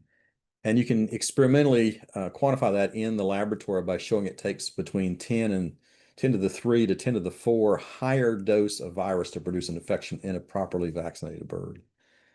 And if they do become infected, the AI virus replicates very, very poorly in the respiratory and GI tract with greatly reduced shedding, usually about a 10 to the 2 or 5 log reduction in shedding. And therefore, there's a lot less environmental contamination, and that translates into preventing disease and death in the poultry and reducing transmission to birds within that premise and reduce spread between barns as well as between premises. And then this allows the maintaining the growers and food security of consumers. It improves the animal welfare because you don't have the high path AI virus causing severe disease and death. And it also prevents human infections. So, but to emphasize, vaccination should be really risk-based to the most susceptible species and geographic areas. And vaccination should only be practiced using the 12 concepts of the practice of vaccine stewardship. So it's not just injecting birds and walking away. There's a whole lot of things that have to be done to do it correctly to make it a tool to prevent infections. So I want to give you a couple of myths and barriers to high path AI vaccines and vaccination. The first one is no vaccines are available that will work in USA poultry. And the same way is true in Canada. And that's just not true. It's a myth. In the US, we have 5 high path AI licensed vaccines that have been shown in efficacy studies to protect poultry from the current 2344B clade of virus. And these studies have been done by people in the United States, USDA, as well as in Europe, as has already been mentioned by the Dutch and the French. These vaccines are really fit for purpose because they can be actually used in achievable in application in a commercial setting in the hatchery and in the field for some types of poultry. And this specifically is for egg layers and turkeys. The second myth is that silent infections are common in vaccinated poultry. And I would say that based on the studies done in Hong Kong and France, where vaccination is properly controlled and proper surveillance is done, silent infections are really rare in these properly vaccinated poultry populations. And especially important is the use of these 12 points of avian influenza vaccine stewardship. For example, replace vaccines when resistance develops and do it quickly. And I think both the US and Canada have provisions in their biological standards for licensing that allow quick updating, especially for inactivated vaccines that are non-replicating. The third myth is some vaccines produce sterilizing immunity. So therefore, if a vaccine doesn't produce sterilizing immunity, you shouldn't use it. Well, this is really a bogus claim, as properly applied vaccines, and these are licensed vaccines, produce a protective immunity in poultry, and they greatly reduce the replication and shedding of the virus, as I have mentioned earlier. What this translates into is a prevention of transmission, which in an epidemiologic model, it causes the R naught to decrease below 1. That is, there's less transmission of that virus.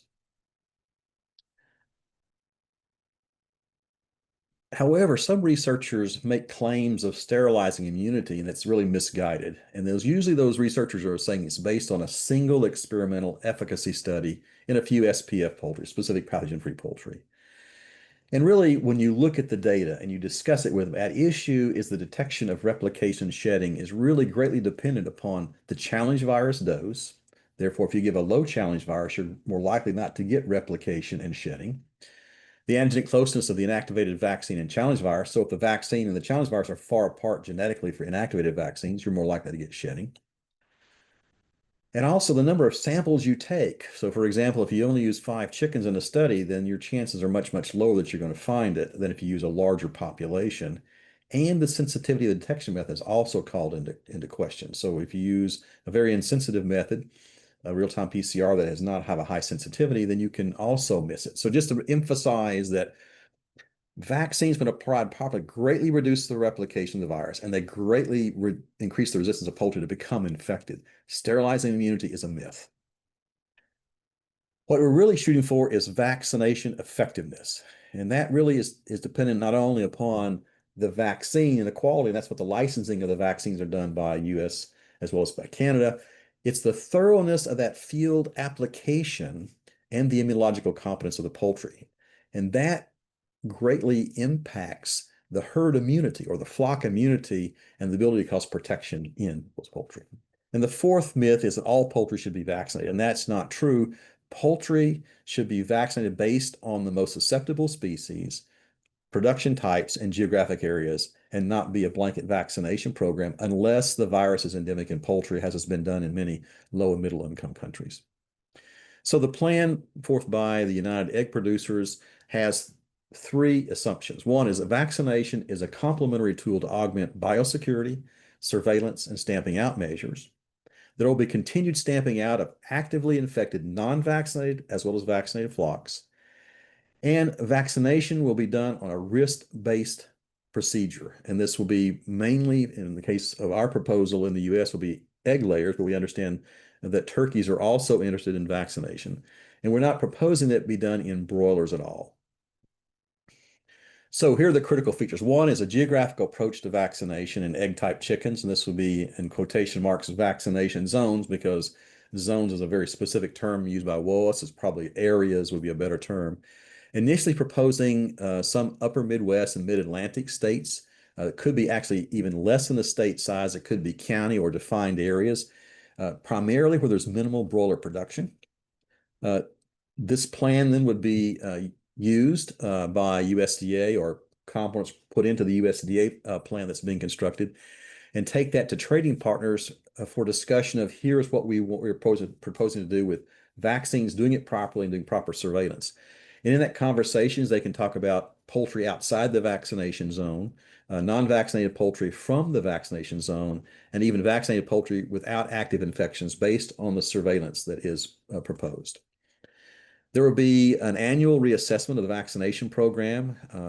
And from that assessment, that program could be expanded or it could be reduced as far as the vaccination zones, the number or the size. There could be updating of vaccine seed strains. There could be approval of new vaccines to be used within that program. There could be removal of vaccines that are not working effectively, even up to termination of the vaccination program based on that assessment. Now, for layer operations in the US, it would take a minimum of 12 to 18 months to really reach full vaccination, because what is proposed is vaccination of pullets, day-old chicks, and then pullets going into production, and not actually vaccination in hens that are already in production. So it's replacement of hens with vaccinated pullets. The existing USDA vaccines that are licensed are fit for purpose and can be used with the current egg industry vaccination programs that are used commonly for control of endemic disease control. That's the same way in Canada, the same kind of programs that are used for controlling a variety of diseases, including bronchitis, coryza, etc. There is an optimization of times and the vaccines to fit within the egg production system. This includes first a core, in quotation marks, priming vaccination, giving it 1 day of age in the hatchery subcutaneously based on the manufacturer's license, or they can be given in ovo in vaccination. And these vaccines are recombinant herpes virus of turkeys with H5 gene insert. There are 2 of these that are licensed in the US. These are very broadly protective vaccine types. This live vectored vaccine produces humoral, cellular, and mucosal immunity against the virus. In addition, these recombinant HVTs are latent or persistent infected. Therefore, the vector is there the rest of their life with reactivation of that vector and re-expression as immunity might wane in these birds. In addition, 75% of all the layers produced in the United States do receive an HVT vaccine of some kind in their lifespan. So it's not really changing differently, it's just changing the type of HVT vaccine that would be used. And there's been demonstrated protection against the H5N1 2344B clade, both by experiments at USDA, ARS, Southeast Poultry, as well as those in Europe. And I've mentioned the Netherlands and France, but there's also a couple others, Italy, in those. The second part, in addition to the core or primary vaccination, where there would be a boost vaccination recommended of an inactivated or non-replicating vaccine in pullets somewhere between 7 and 15 weeks of age, a time when they are being caught for other things, such as other vaccines or other processes.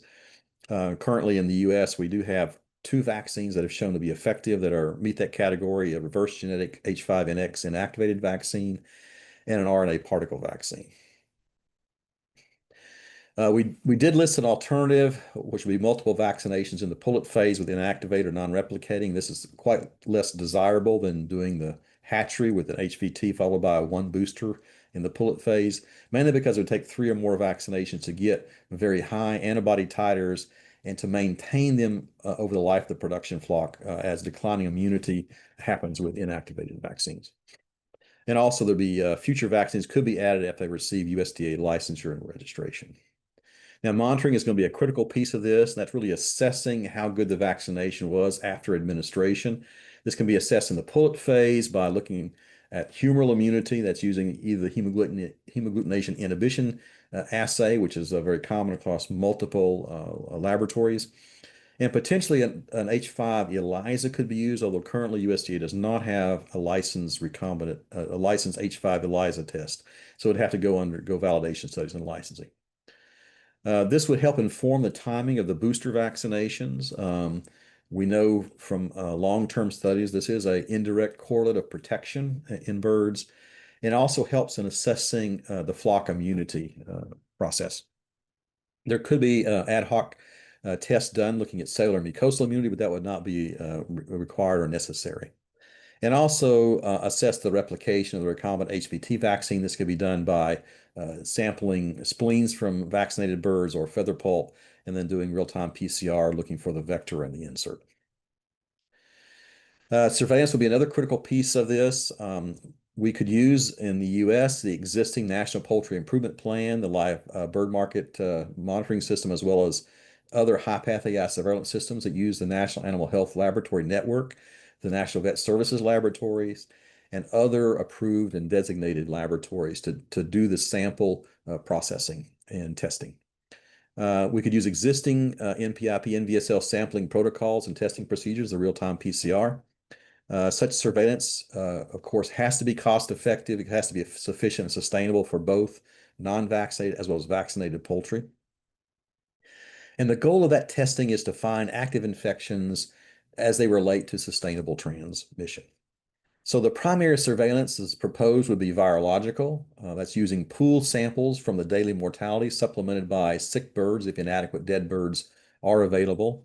In the US, that's currently 2 pools of 11 swabs, and we proposed every 14 days, and the 14 days corresponds to a single high-path AI incubation period based on the World Organization of Animal Health, Terrestrial Animal Health Code. There would be pre-movement isolation after testing before pullet movement, either off the pullet farm as well as onto the egg layer farm, and in removal of layers off the farm as part of that process would also be tested and held in isolation until the test results are back. But test results can happen very quickly since it's a very quick test. There's also should be consideration of validating environmental samples. That could be things such as dust, aerosols, water, fomites, etc., to see if those could also provide a high level of sensitivity, but reduce the amount of hands-on activity that has to be due to collect samples. Just want to emphasize, although we have talked since 2000, 25 years ago, about DIVA referring to the serological assessment. However, the assessment by the serological method has extreme limitations because of a variety of issues, and that's mainly the specificity of the test. They're not 100% specific, so you do get a pretty significant number of false positives that you have to then retest those, and generally you'd have to go back and do real-time PCR looking at samples to look for active virus infection, because antibodies in birds is not a risk. It's the virus that's the risk. So in the end, the serological testing could probably only be done for purposes of a risk assessment to look at how good the vaccination program is doing in preventing infections. And thank you. And Travis, do you want to say anything on the slides? Excellent overview, and happy to answer any questions. I think you covered the high points very, very well.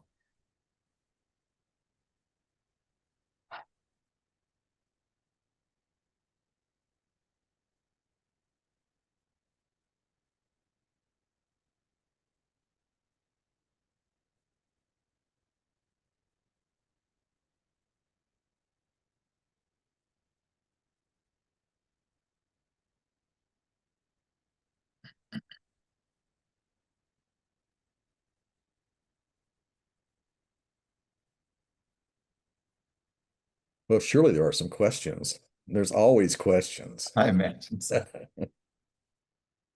I believe the room was kicked out of the presentation at some point. I don't know if they were able to log back in. Oh Which is no. Okay, thank unfortunate. you. Sorry about that. We're sorting through. We're Oh, having issues, no. obviously. Thank you, Dr. Swain. Appreciate that. Does anyone have any questions about vaccinations, or these are the experts? So Everyone's just scared that it's all going to be a question right now, but we'll get back. We do. All right, we're going to move on to our next presentation. We're going to have to hold a few of the presentations. Some of our speakers have to. Okay, it's like, and Dr. Emery, it's present, but thank you, Dr. Emery. This is like try number 7 for you, so thank you.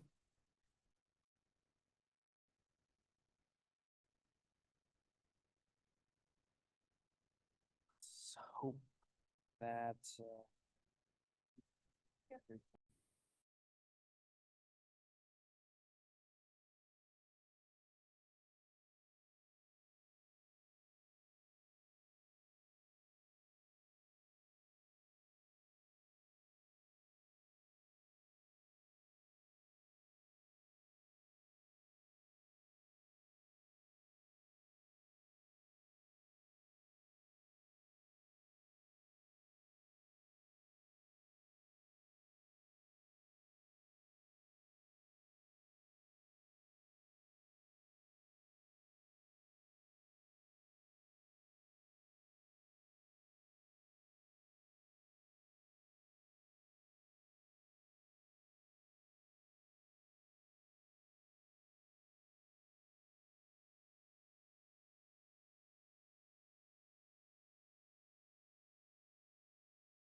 go and try again. Hello?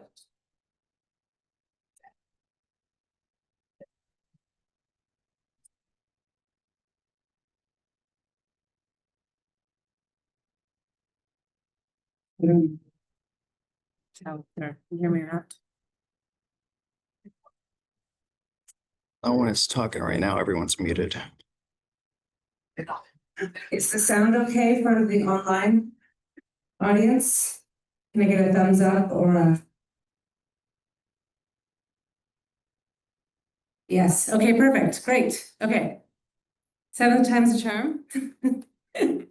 My name is Amanda Emery, and it's a great pleasure to speak with you today about HPAI response strategies in BC. You'll be hearing a lot more about this from some colleagues, and you've already heard some. Today, I will keep this short and sweet. There we go. We'll just do a quick event overview. We're going to talk a little bit about some communication successes, and the bulk of this short presentation will be about how we've optimized our response in BC with a novel approach to zoning. Obviously, there is a lot to cover in discussing HPAI over the last few years. So this talk will be pretty brief, and we're just going to keep it pretty limited in scope. You've seen some of this already through Dr. Mary Jane Ireland's presentation, so I won't dwell, but a total of 534 infected premises since the start of the event, impacting 14 million birds and a total of 275 control zones, affecting all 10 of our provinces over the last 2.5 years. Most of this we saw these in epidemiologic waves that corresponded to wild bird migrations. And in contrast to what you said about the US being most impacted in the spring, we really saw it in the fall migratory period.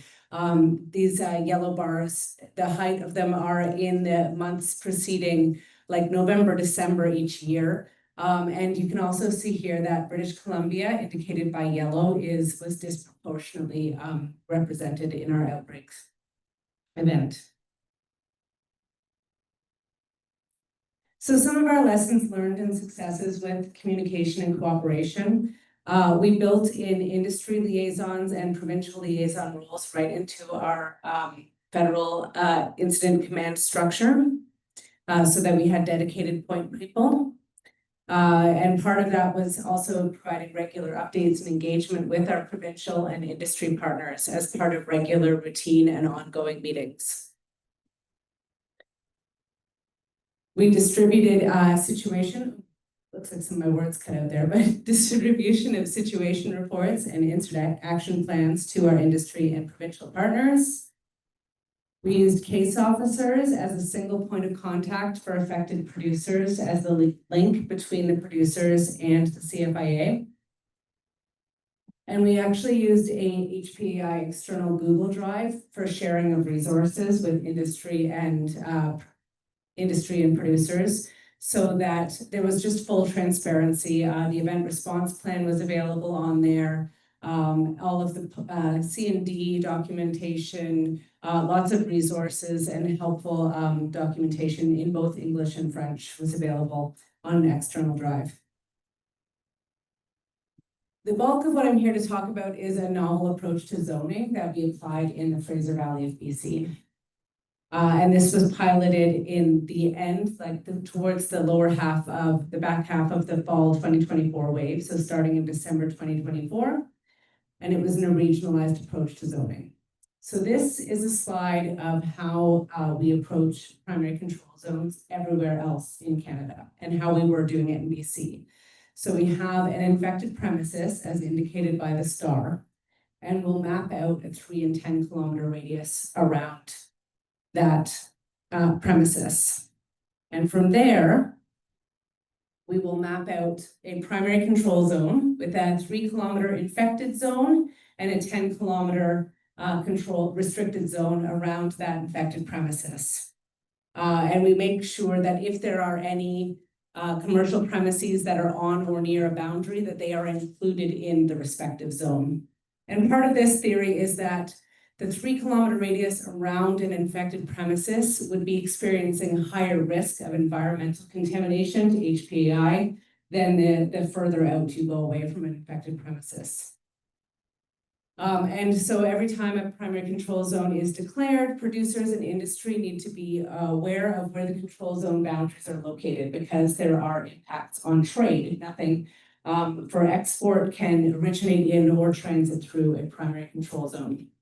And part of our international trade agreements, the RCC agreements that Suminder spoke about, is a 10 kilometer minimum radius from every infected premises. We saw this slide or part of it earlier. The Fraser Valley has unique challenges. And this was spoke about in the warning agriculture, was the limited amount of agricultural land that we actually have in BC due to the mountains. You can see in the upper left here that the amount of farmland is actually pretty hemmed in by mountains on the north, and on the east we've got the US border, and then on the far side we have our Pacific Ocean. And in that small little bit of agricultural land, we have a huge density of poultry operations. We also have our typical Pacific Northwest climate with lots of rainfall, cool weather, so that moist, favorable climate, very favorable for virus survival and spread. And the last map here with the roads on it is just to show that there actually aren't a lot of ways around this area. When we have a infection in the Fraser Valley, in Abbotsford or Chilliwack, everything has to go through it. So the impacts of a primary control zone in this area can actually be a lot broader than that 10 kilometer radius, just because there is no effective way of going around unless you're going way up north and over the mountains. We really saw that impact when we had our flooding in 2021 as well, which took out the main corridor from east to west. So this is 3 years of data in the Lower Mainland superimposed. So it looks, but regardless, trust me when I say each year was a lot. There was a lot of infected premises. So when we had an IP, an infected premises, the 10 kilometer zone is mapped around each premises, and we make our primary control zone and we divide it into infected zones and restricted zones, and end up with something that looks a lot like this. Just one of these primary control zones was amended 19 times in 30 days in the fall of 2024. That made it so hard for producers, industry, anybody to keep track of whether they were in a primary control zone, which primary control zone were they in. And plus, when we were trying to back out of them, do our outbreak surveillance, we were releasing these tiny slivers of non-overlapping portions of primary control zones. It was a really complicated process. Also, it is hard to stand on the logic that the 3-kilometer radius around an infected premises has more infection pressure than that 3 to 10-kilometer radius, when you can see that there's just that much environmental pressure of virus in the area. So we needed to try something different. And I will just draw your attention briefly to the clustering of the IPs in the top picture there. So what we did, prior years, we had looked at zoning the whole of the Fraser Valley, but that really did have a lot of negative impact on industry. And we wanted to be able to control disease, control and manage the risk, but support the movement. And we spoke earlier today about how, despite all of these ongoing outbreaks, trade has been continuous throughout, and that was really important. So we did a fair bit of brainstorming between CFIA, local CFIA people, with Dr. Burns in the province, with our industry representatives, and eventually we landed on this picture where we have the lower mainland of BC divided into 11 predetermined zones with the boundaries that are predefined and static. So someone that is in Fraser Valley Zone 4 will always be in Fraser Valley Zone 4. They just need to know, is it a primary control zone right now or is it not? Part of this, the dividing of the signs. So the northern part of these zones here, that's essentially a natural border. That's the route, the Fraser River. And then we have also in between zone 5 and 6 here, there's a large mountain, and that's kind of what resulted in the clustering of IPs that you saw. So we used the natural borders where we could for these boundaries. We also use some infrastructure. There's an important international border here and here. So this allowed us to maintain that 10-kilometer radius where we needed to, but also allow border access when possible. And we also considered density. So while this zone is smaller, this has the highest density of all poultry operations of all of the zones. So there was a number of considerations that went into how they were divided and how they were designed. And when they were active, it looked a bit like this. Well, not a bit like this, it looked like this. They were all infected zones, and we considered them all uniform status. So the whole zone is considered affected.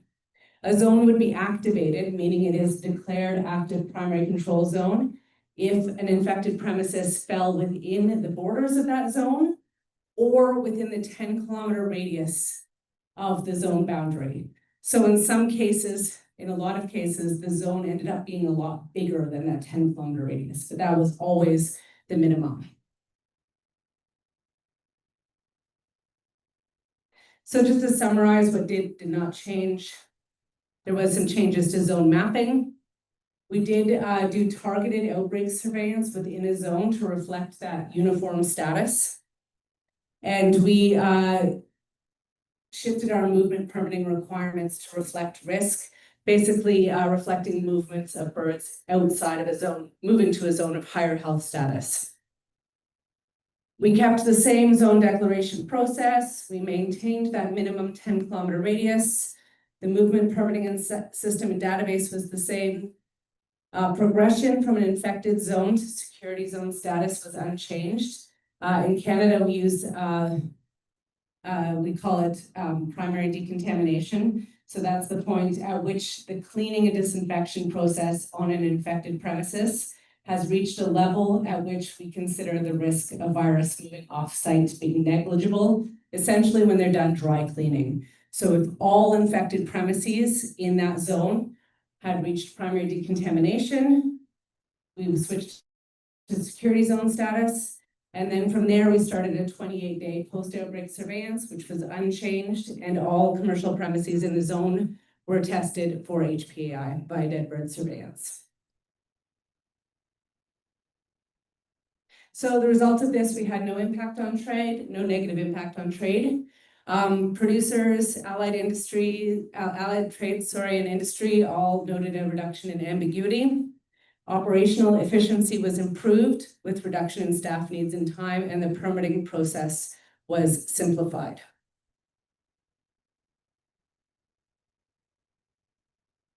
So this is a lessons learned slide that's not specific to zoning overall, but more just kind of what we've learned over 3.5 years of HPAI. Essentially, it takes time to build trust, so communicate early and often with your partners. Take the come with me approach to leadership, and don't underestimate the importance of having some local knowledge and using that local knowledge. Talk to the local industry, talk to your local provincial CBOs, and make sure you're leaning heavily on that relationship.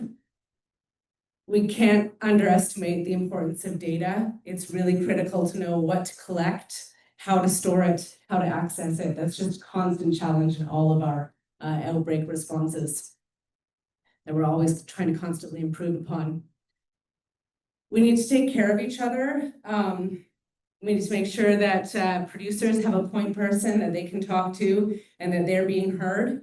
And we need to take care of each other as responders as well. Emergency response is exhausting work.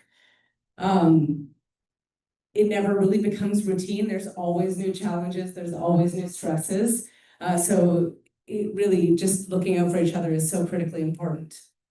And that obviously ounce of prevention, pound of cure. We've heard a lot about vaccines and biosecurity through other talks. So this approach was how we respond, but that does not shift the focus from the need to prevent virus and prevent outbreaks.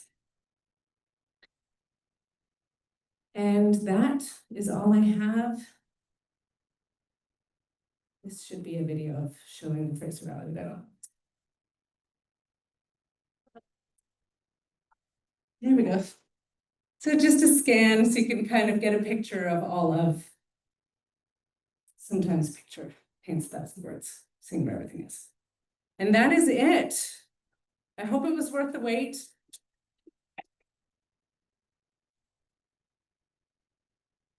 Okay, thank you so much. There's a quick question for Dr. Emery while Dr. gets set up.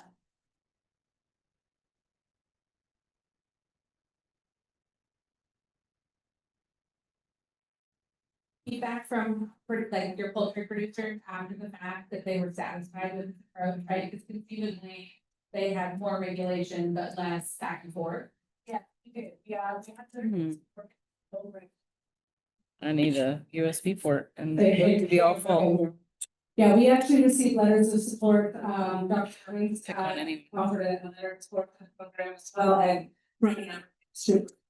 I think part of it is due to the fact that with our unique geography, essentially once Abbotsford and Chilliwack are primary control zones, there is no way of going around anyway. And also those north quadrants anyway. So the impact of having larger primary control zones in some situations was not a negative impact.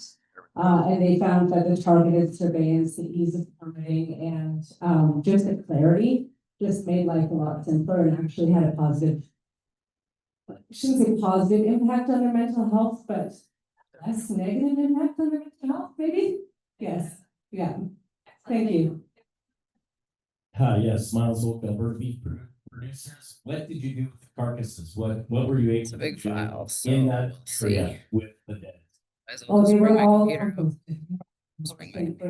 95% of them. A little bit of out of barn composting when required with extra environmental considerations, and very limited use of landfill in certain areas. Outside of the lower mainland of BC, small flock producers, some also did incineration if it was just a small number of backyard birds. And in the prairie provinces, Just need an HDMI. We're good. Thank you. No problem. Everything should be connected to this. Okay. If you ever use. Do. And could you include the border crossings of CMS and Lane, or were they excluded from your? If they were within the 10-kilometer radius, they were always part of the, yes, they were included. It was just that the further eastern one, which is the, it's not Sumas, it's the next one. It opens somebody else's driveway. I'm like, what is happening? So Pacific thing, yeah. That one was easier to release faster with all the things. Yes. That one was easier to release because it was a little bit further west. And most of the right atmosphere area. So the Sumas screen was complicated, but subdividing that zone meant we could have the 10-kilometer radius always and still have the alder grove crossing over. Yeah, that middle one was kind of smaller. Okay. Director Donnell, are you ready? I'm ready. Okay, thanks again. I need that probably. Yes. Can I ask a question? When you decided on your zones, did you factor in like slaughter plants and processing plants and all that within each zone? Yes, that was a consideration. And most of those you tend to be further west in like the Vancouver area. And that also was taken into consideration when we looked at our permitting process, because most of them would require moving from kind of that hotbed zone to a zone of higher health status. So that that was a factor as well. Yeah. Yes, good catch. Yeah, great, thank you. No problem. All right. Are you still with me? Sure. Yay, awesome. Okay, I'm on Central Time Zone. I got up at 3 a.m. So it's 1 a.m. your time. I was sitting back there, I'm like, I can do it, I can do it, I can do it. All right, so I'm Donnell Bickett-Weddle. I work with a lot of the different industry groups. I was at Iowa State for 19 years. My initials stand for Does Biosecurity Work, DBW, and Do Biosecurity Well, right? So Dr. Sifford, I am with you on Let's Go Get Tattoos. I think that'd be fantastic. So my PhD was on dairy biosecurity and trying to determine, can we measure effectiveness? And if biosecurity is going well, nobody really knows. And humans screw it up every single time, right? So training, retraining. So when Amber asked me to speak, I said, well, what do you want me to talk about? So I'm gonna hit some highlights of some resources that are out there. There's a common theme when we start to talk about regulators and legislators. I don't know if we still have any in the room, but you'll see a common theme here. So I'm only going to talk about the cattle and sheep side, the superior species. I don't have any pig and poultry people in the room, right? Thank you. So when we think about it from an at-risk standpoint, cattle and sheep producers don't deal with highly contagious diseases, right? Like we have subclinical stuff that affects them, but I've never walked out to a dairy barn and seen all my calves dead or all my lambs dead. But I have certainly walked into plenty of Iowa pig barns and we have a few poultry there too, right? So like it's a totally different mental space for some of these folks. We recognize I would have so many of my dairy producers when I'd say, let's talk about biosecurity. And they're like, oh, our animals are raised outside. We can't do that. Right? Because they're comparing themselves to poultry and to swine and all that living in the state of Iowa. So no animal's ever at zero risk of exposure. So what we try to talk about with some producers is how do you go from that getting started to an enhanced level of biosecurity? And that's a giant leap for a lot of folks. And they may not know how to get started. All right, I'm 5'2". I want this ladder on the left, right? The ladder on the right is gonna be really, really hard for me. My shortest brother is 6 foot tall. Genetics. We have the same parents, although they told me I was adopted, I'm the youngest of 5, right? But again, I need smaller steps. And so that's really what the industries have tried to work on over the years. So we're gonna talk through getting started, daily resources, and enhanced. So I was at Iowa State University for 19 years and we got a USDA NAD prep grant. So it's Farm Bill funding, National Animal Disease Preparedness and Response Program. And said, what can we do to simplify biosecurity for some of those cattle and sheep producers that just don't know where to start? So this is one of the options. You'll see the website up here for the Center for Food Security and Public Health. So this is just really basic, trying to get folks to think about what moves on and off and what their risks may be. And then we created these checklists, very simple. All questions were written such that the prevention is yes. So when they got all done, they could just count the yeses and be like, woohoo, look at all the cool things I'm doing. And then they look at the no's and go, okay, let's pick some of those out. Simple, simple, simple, right? Just trying to simplify it. You don't see poultry here. There's a ton of poultry biosecurity resources. We did not feel that that was a need and a good use of taxpayer dollars. So if you look at the list of checklist topics, they're very basic and they're all biosecurity related at some level. So when we think about protecting your flock, animal health and disease monitoring, some of those are just very basic getting started, right? Clean water, clean place to lay down, fresh feed, all of those kinds of things, right? A lot of these topics mirror what's in the enhanced biosecurity, and we did that on purpose. So then there's templates. We did them for swine and sheep. We also did them for dairy and beef. I'll show you those in just a second. So if you go to this website and click on biosecurity training, we have entire slide decks for all of these species already done. So how do you go from daily to enhanced? It walks and talks through everything there. All right, so where's the beef? When I was still at Iowa State, I worked with Dr. Julia Herman. She's a beef specialist veterinarian for the National Cattlemen's Beef Association. And we took the partnered approach essentially to build this into BQA, because BQA is a requirement of all cattle producers that are going to market cattle through our slaughterhouses in the United States. And it was a way to just kind of ease them into what a daily biosecurity plan would look like.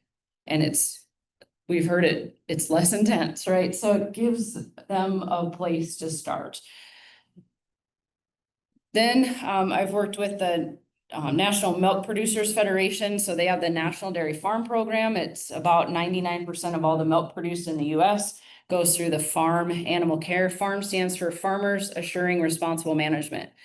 So thanks to a USDA NADPREP project, we more, I guess, dairy-fied those resources that we got from Iowa State. So again, in partnership with them, just branded it farm because that was a recognizable logo, right? The dairies get that. So we wanted to make it as less intimidating as possible for producers to pick up and go. This was all pre-H5. So there's resources. We talk about animal care on the farm side. We've got biosecurity stuff in there. They just released their newest one, the 5.0. Our everyday, and we're actually changing that to daily. Every day is 3 syllables, daily is 2, and it actually lowers your reading level. So when you start to talk about accessibility rules, translation to other languages, again, we're just trying to simplify things wherever possible. And then this lovely H5, right? Where does it fit? So we're going to talk a little bit about that today. How many of you heard of the secure food supply plans? Okay, so we have them for milk, pork, beef, and sheep and wool. Obviously, we have them on the poultry side as well. But thinking about the hoof stock, USDA funded all of these. National Pork Board kicked in money on secure pork, and American Sheep Industry Association actually started the funding for secure sheep and wool, and then USDA funded beyond there.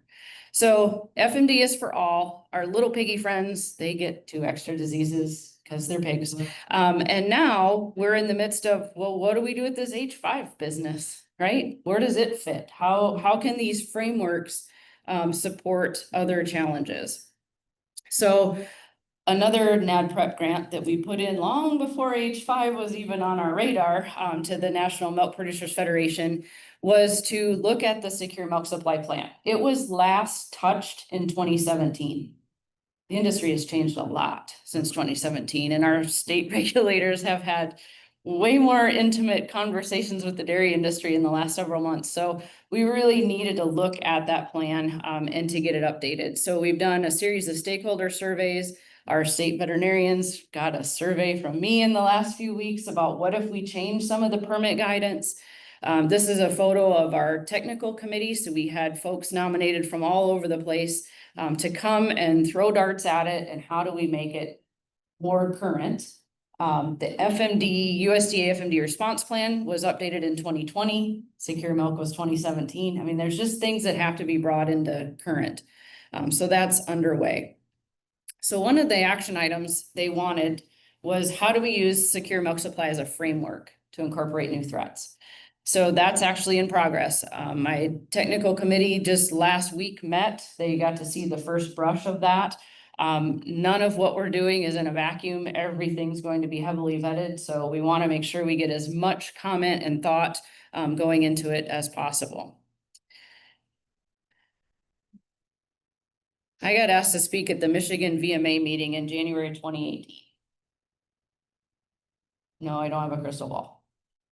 But as a lifelong cattle lover and eater, I always struggled, like, how do I get my producers to like think about this? And so literally, what if high pathogenic bovine influenza and bovine epidemic diarrhea virus, right? I was trying to use these diseases in other species to be like, wake up call, you know, what can we do, right? How can we prepare?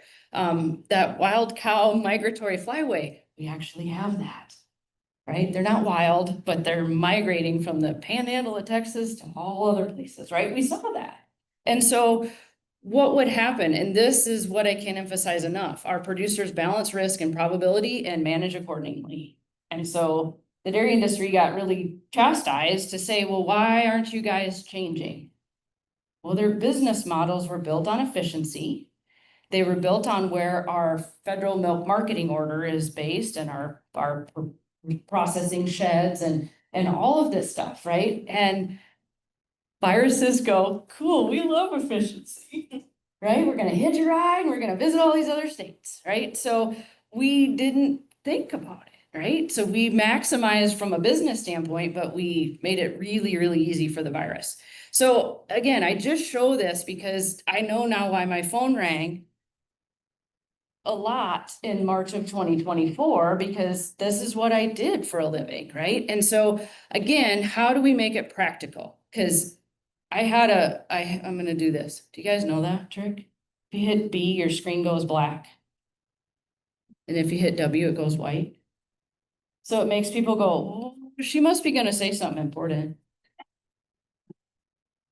Right.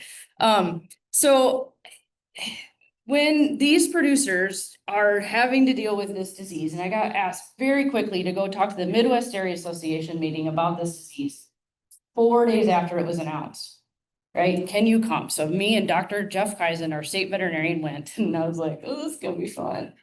So I showed the wild cow migratory pathways and the birds and all of this kind of stuff, and I got yelled at by a producer, and I get it. There's a lot of fear, right? We didn't know pasteurization worked 4 days after this was announced, right? They didn't know what was gonna happen to their business. They didn't know what was gonna happen to their markets, to their people, to their cows. I had a turkey farmer call me 3 days into this and said, are they gonna depopulate dairy cows? Because that's all they knew in Iowa, right? HPAI equals dead. So trying to get dairy producers to think about biosecurity in stressful times was really hard. And my professor, when I did my PhD, he said, Danelle, every time you work on something and you get out in front of producers, see if it passes the stink test. And they said, well, what's the stink test? So if you guys are all producers and I come up with this recommendation and I'm really, really excited about it, and y'all go, right? That didn't pass the stink test. So every day as we were working on biosecurity recommendations about a disease we didn't know a whole lot about, we had to focus on, well, what can we do to prevent cattle exposure and how we protect the two-leggeds, right? That was our focus every single day. And I say we, because the American Association of Bovine Practitioners put together a working group when it was called Mystery Dairy Cow Illness. And we didn't know what was happening, right? So all these really smart people were coming together to try and say, what do we know about disease? I got pulled in because I do biosecurity and I write at a 6th grade reading level because that's what I understand. How do we get this out in front of producers to make the most sense? So I show this because this is May 14th. This is version 4. Right? We all say planning is great, right? But it's not perfect. Whatever you put on paper, just be ready for it to change. And that's, I mean, we just heard on the Canadian side, like, okay, we're gonna release this tiny little sliver and now you guys are still in surveillance zone and you are not. It's really hard for producers, right? And so in this guidance right away, they're like, use enhanced biosecurity, and 99% of the dairy producers are like, huh? What's that? right? Because like they don't think like that. So how do we simplify it? So, and even today in this document on the USDA website on December, right, they still talk about secure milk supply plan and the dairy farm program. You use what you got till you know what you need. So that's what we had in the US was the secure milk supply plan. And it was based around foot and mouth disease. Okay, so then my brain goes, well, are these two the same diseases, right? And right now I have people calling and saying, can we use secure food supply plans for New World screwworm? And I was like, yeah, if you really want to lose your producer audience, because there's no fly that goes, oh, I'm sorry, you have a C&D lung? Right? Like that's not a contagious disease. We have to control it in a totally different way. So enhanced biosecurity, right? We've learned all of this through all the great work that the USDA teams did with the state teams and the producers, right? Numerous questionnaires came out and it looked at these categories and it says animal movements. Okay, yeah, I get that. That's how diseases move. Well, we have a lot of folks and trucks and all of that. Yep. Equipment that can move it. Okay. Dairy workers. Yep. Get it. So none of these things were new, right? But it was new to the dairy industry to have to think like this. So you have to package it in a way that they're going to understand. So I sat down and said, all right, what do we know about how foot and mouth disease is shed and how is H5 shed? And then how do we know FMD gets into cows, right? So it's got to come out, but then it also has to go in, right? So, and I'll show you a QR code so you can download this document. So what we know about FMD, a lot, right? We know what the signs in cattle are. So then how do you make it the same for H5? And this was done in August, right? So we're still learning. So research needed on direct contact, aerosol, and oral. We've learned more since this was even published. The fly thing, right? So California's looking at flies. We didn't think of this as a vector disease, right? And are the flies a fomite? Probably, right? I don't think they're a biological vector taking it up and spreading it. But again, how do you use a framework to support a new disease that doesn't turn producers off, that are like trying to do everything under the sun and still can't protect their cattle? So there's a lot of great recommendations out there. This is just a set of them. They complement all that came out from USDA. So this was on the National Milk website and also the Bovine Practitioners website. And again, written for same messages, 3 different ways. So do you want the short and sweet 1-pager front and back? Do you want to know more detail about things? And then do you really want to know about how secure milk supply and FMD and H5 all work together?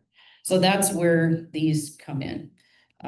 So this QR code will take you to the National Milk Producers website on H5N1, and you'll have access to this.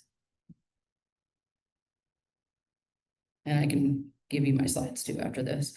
And so another thing that happened when this was happening, so in the US, we have a dairy checkoff program, a beef checkoff, a pork checkoff. Our dollars can only be used for certain things in certain industries. The pork checkoff can be used in a variety of different ways. When PED happened, they could stand up research and fund it. Milk, sheep, and beef do not have that same access. So National Milk Producers said, hey, we will assemble a dairy technical committee of multidisciplinary folks, put them in a room, try to solve some of these big challenges, if you'll fund us. So thank you, USDA, because it got producers that were infected. It got producers who were not. It got states that had it and states that were not. We had great team members from USDA just like listening and learning and asking questions. And if industry is on board with the development, we all know it usually goes a little bit better. So we're really grateful that the technical committee contributed to all of these documents that are also up on that same website. That's the same QR code. All right, so spreading biosecurity, right? Like that? I just came up with that with not much sleep today. So, but really, this is all about people. Right? There's no disease that'll ever be controlled without people.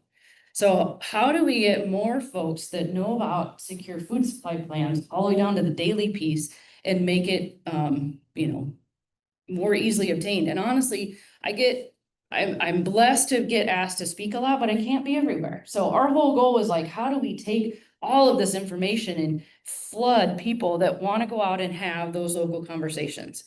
So one of the first things we did, again, through a USDA NADPREP grant, was develop this online farm biosecurity training. It's free, it's 45 minutes, 4 different modules, but the concepts are all the same. Biosecurity is not different. The virus doesn't care what is on the other side of that fence, right? Whether it's a pig, a goat, a sheep, a cow, bison, whatever, doesn't care. Same principles. The database that's associated with this, where you can write your secure milk supply plan, is dairy specific, but that's it. The rest of the principles all apply.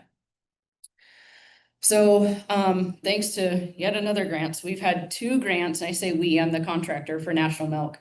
Farm Animal Care does in-person training. So you have to go through an online course, and they have about 400 farm evaluators all throughout the US. They work for cooperatives, they're veterinarians, they're private individuals that have a relationship with the dairies.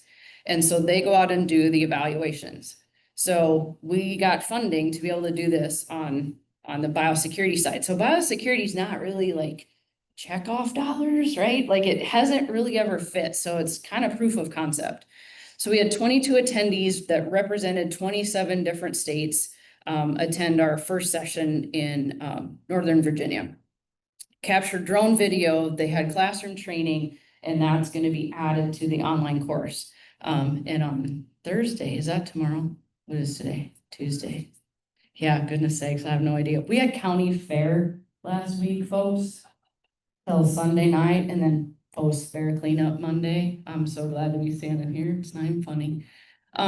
So I get to visit a beautiful Washington dairy in a few days that is going to be our host for our second session. So the database that exists, again, it's funded through USDA, but it's held on a third-party server, so it's not subject to public records requests, and it completely lines up with the Secure Milk Supply Plan. Now, National Cattlemen's Beef Association also got a grant to do training, and we do a train the trainer program. So we had in-person and virtual trainings. So as of this June, we've trained 124 people in 34 states and Canada. So we're really excited to have our Canadian partners participate in that as well. Tawny, we need to talk to Montana folks, and yeah, I know. Serious. Okay, oh, and Dr. Coburn's not here, but I'll be glad to go to Alaska or Hawaii and do any training.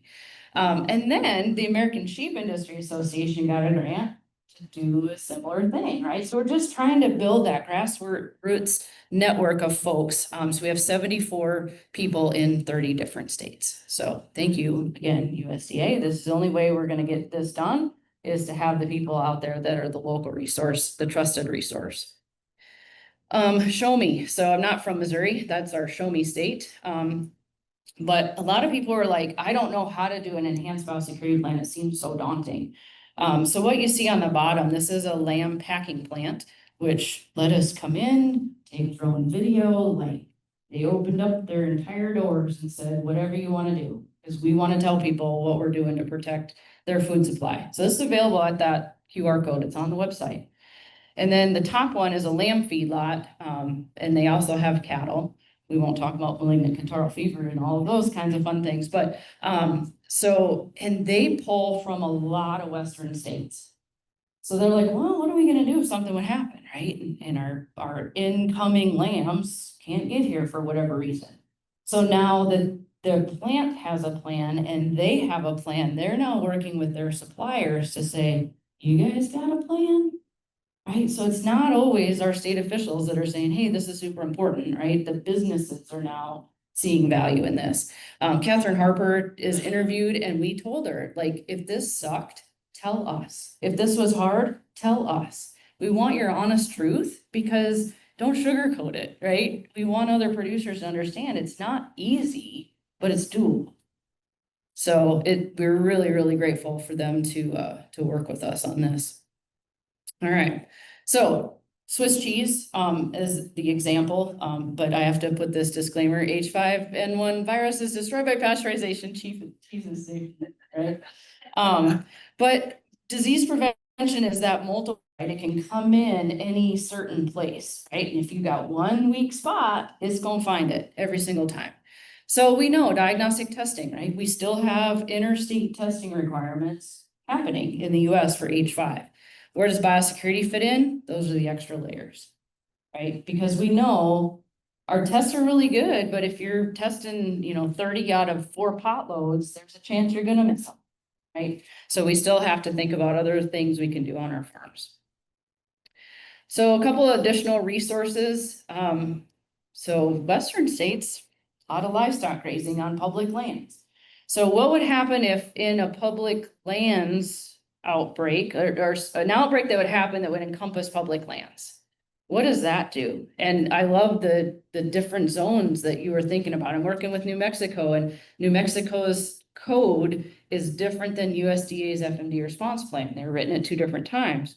But they're like, well, the edge of our perimeter of an infected prem on, 30,000 acres or 50,000 or 70,000 acres, that's a big circle, right? So I leaned over to Tanya, I'm like, oh, this could be really cool when we think about applying it to large land masses of operations. So we've got some resources for them and then veterinarians as well.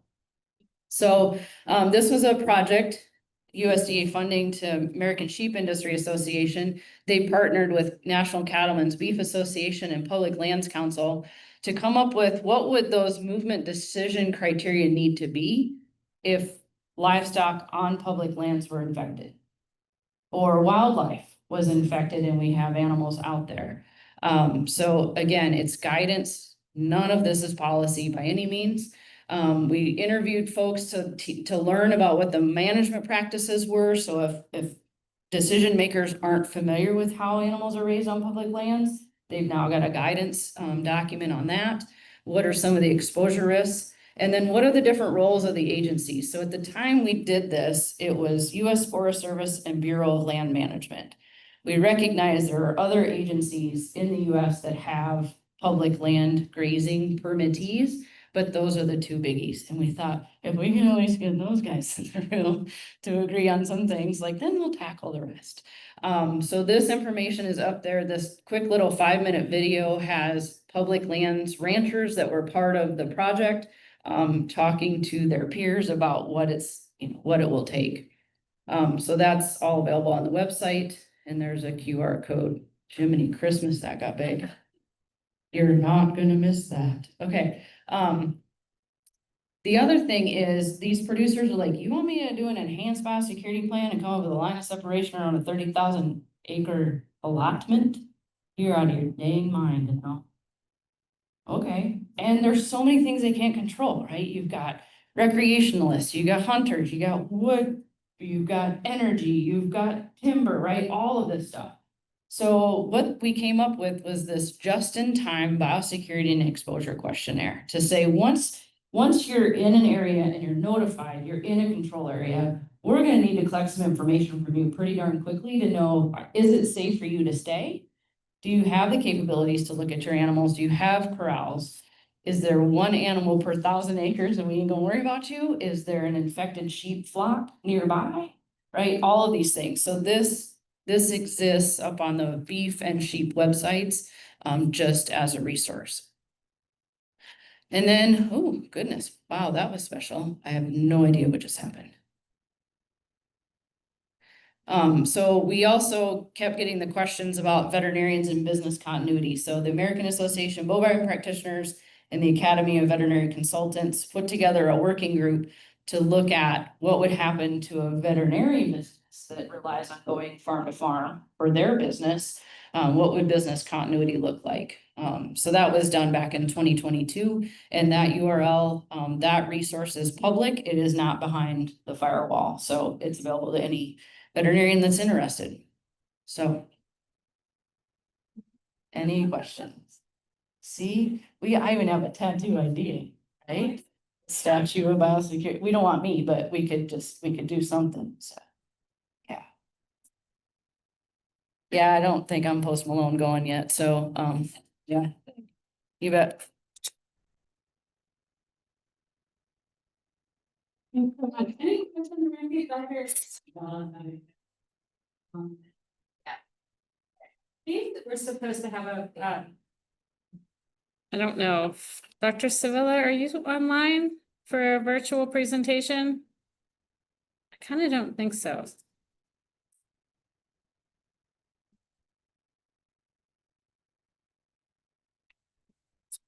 Doesn't look like it. Okay, well, we lost our last speaker for the day, but I think that's okay. I think just kind of relieved to get here. Two of the speakers were moved to tomorrow, so appreciate that accommodating that, Dr. Burns. And so we'll work on kind of what that looks like, but maybe right away, so we don't miss them. And then tomorrow, we're supposed to have an after action, but you know, we could kind of modify that a little bit, and just maybe even carry it on to a virtual meeting, so you know,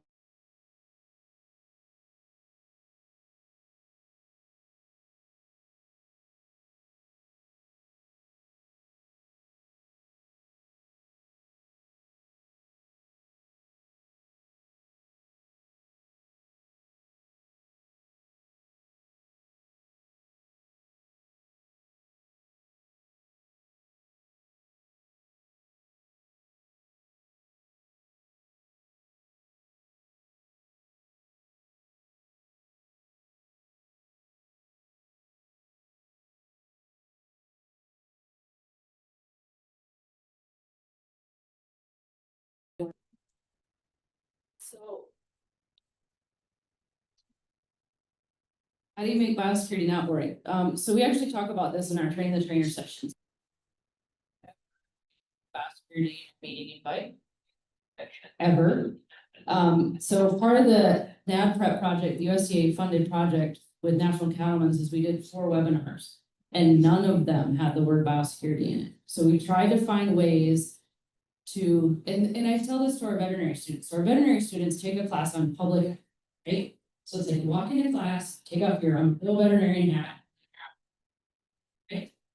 Then you learn something for 50 minutes, take that off, go put on your veterinarian hat. No, it's gotta be in. Right? And so on the cattle side, when we talk about bulls, right? Being soundness exams, being a PI test. Right? There's just some very basic common things that sometimes get overlooked. And humans are fallible, and about 3 weeks in, they will all forget. So it's training, retraining. We do it on the milking partners. I mean, you have to. Humans, and I was talking to some California producers, and they're like, oh, I don't think biosecurity worked. And I said, tell me more. I was doing this, and I was doing this, and I was doing this. Man, it was keeping it on, I was keeping it on, I was keeping it on. And then all of a sudden we go, say, what? Two-legged got bored. Right? They forget. And if anybody ever worked at a place with another human being, when they don't show up for work, what happens to your day? Right? You either cut corners, you cut responsibilities, certain things don't get done, right? And in the labor shortage in the ag industry, labor is a real issue. So we have to make it bite-sized pieces and tie it to everyday things that they can see an immediate value. My PhD research tells you if you do biosecurity, it pays off, lower select counts, higher 5 MPs, right? It's production value. But they don't see that, right? And when vaccinations are working, and my producers say, I don't think I need that vaccine anymore. And they take it out, you know, so it's the thing, it's just, don't ever say it's biosecurity, tie it to regular things, make it bite-sized pieces, and be happy with incremental change. Sweeping change will only come if the pocketbook is hurt or animals start to die. So every day I have to think, okay, how can I make the world a little more biosecure tomorrow compared to today? That's it. And look at, because of USDA funding, that was my common theme, right? Like, because of the Farm Bill funding, we now have this tremendous network of people that are doing fabulous things. You have them in your state, you have them in your state, you have them in your state, they're doing great stuff. But we have to make it bite-sized, it has to be simple, and it has to be translated. So many different languages. Yeah. Tattoos. I think that's all right. Does anyone else questions, comments? Okay, thank you for hanging in there. I'm so sorry about the IT. I don't like IT stuff anyway, but that was probably the worst experience with IT of my life. I might have to get therapy. Okay, well, we'll see you all tomorrow at 9.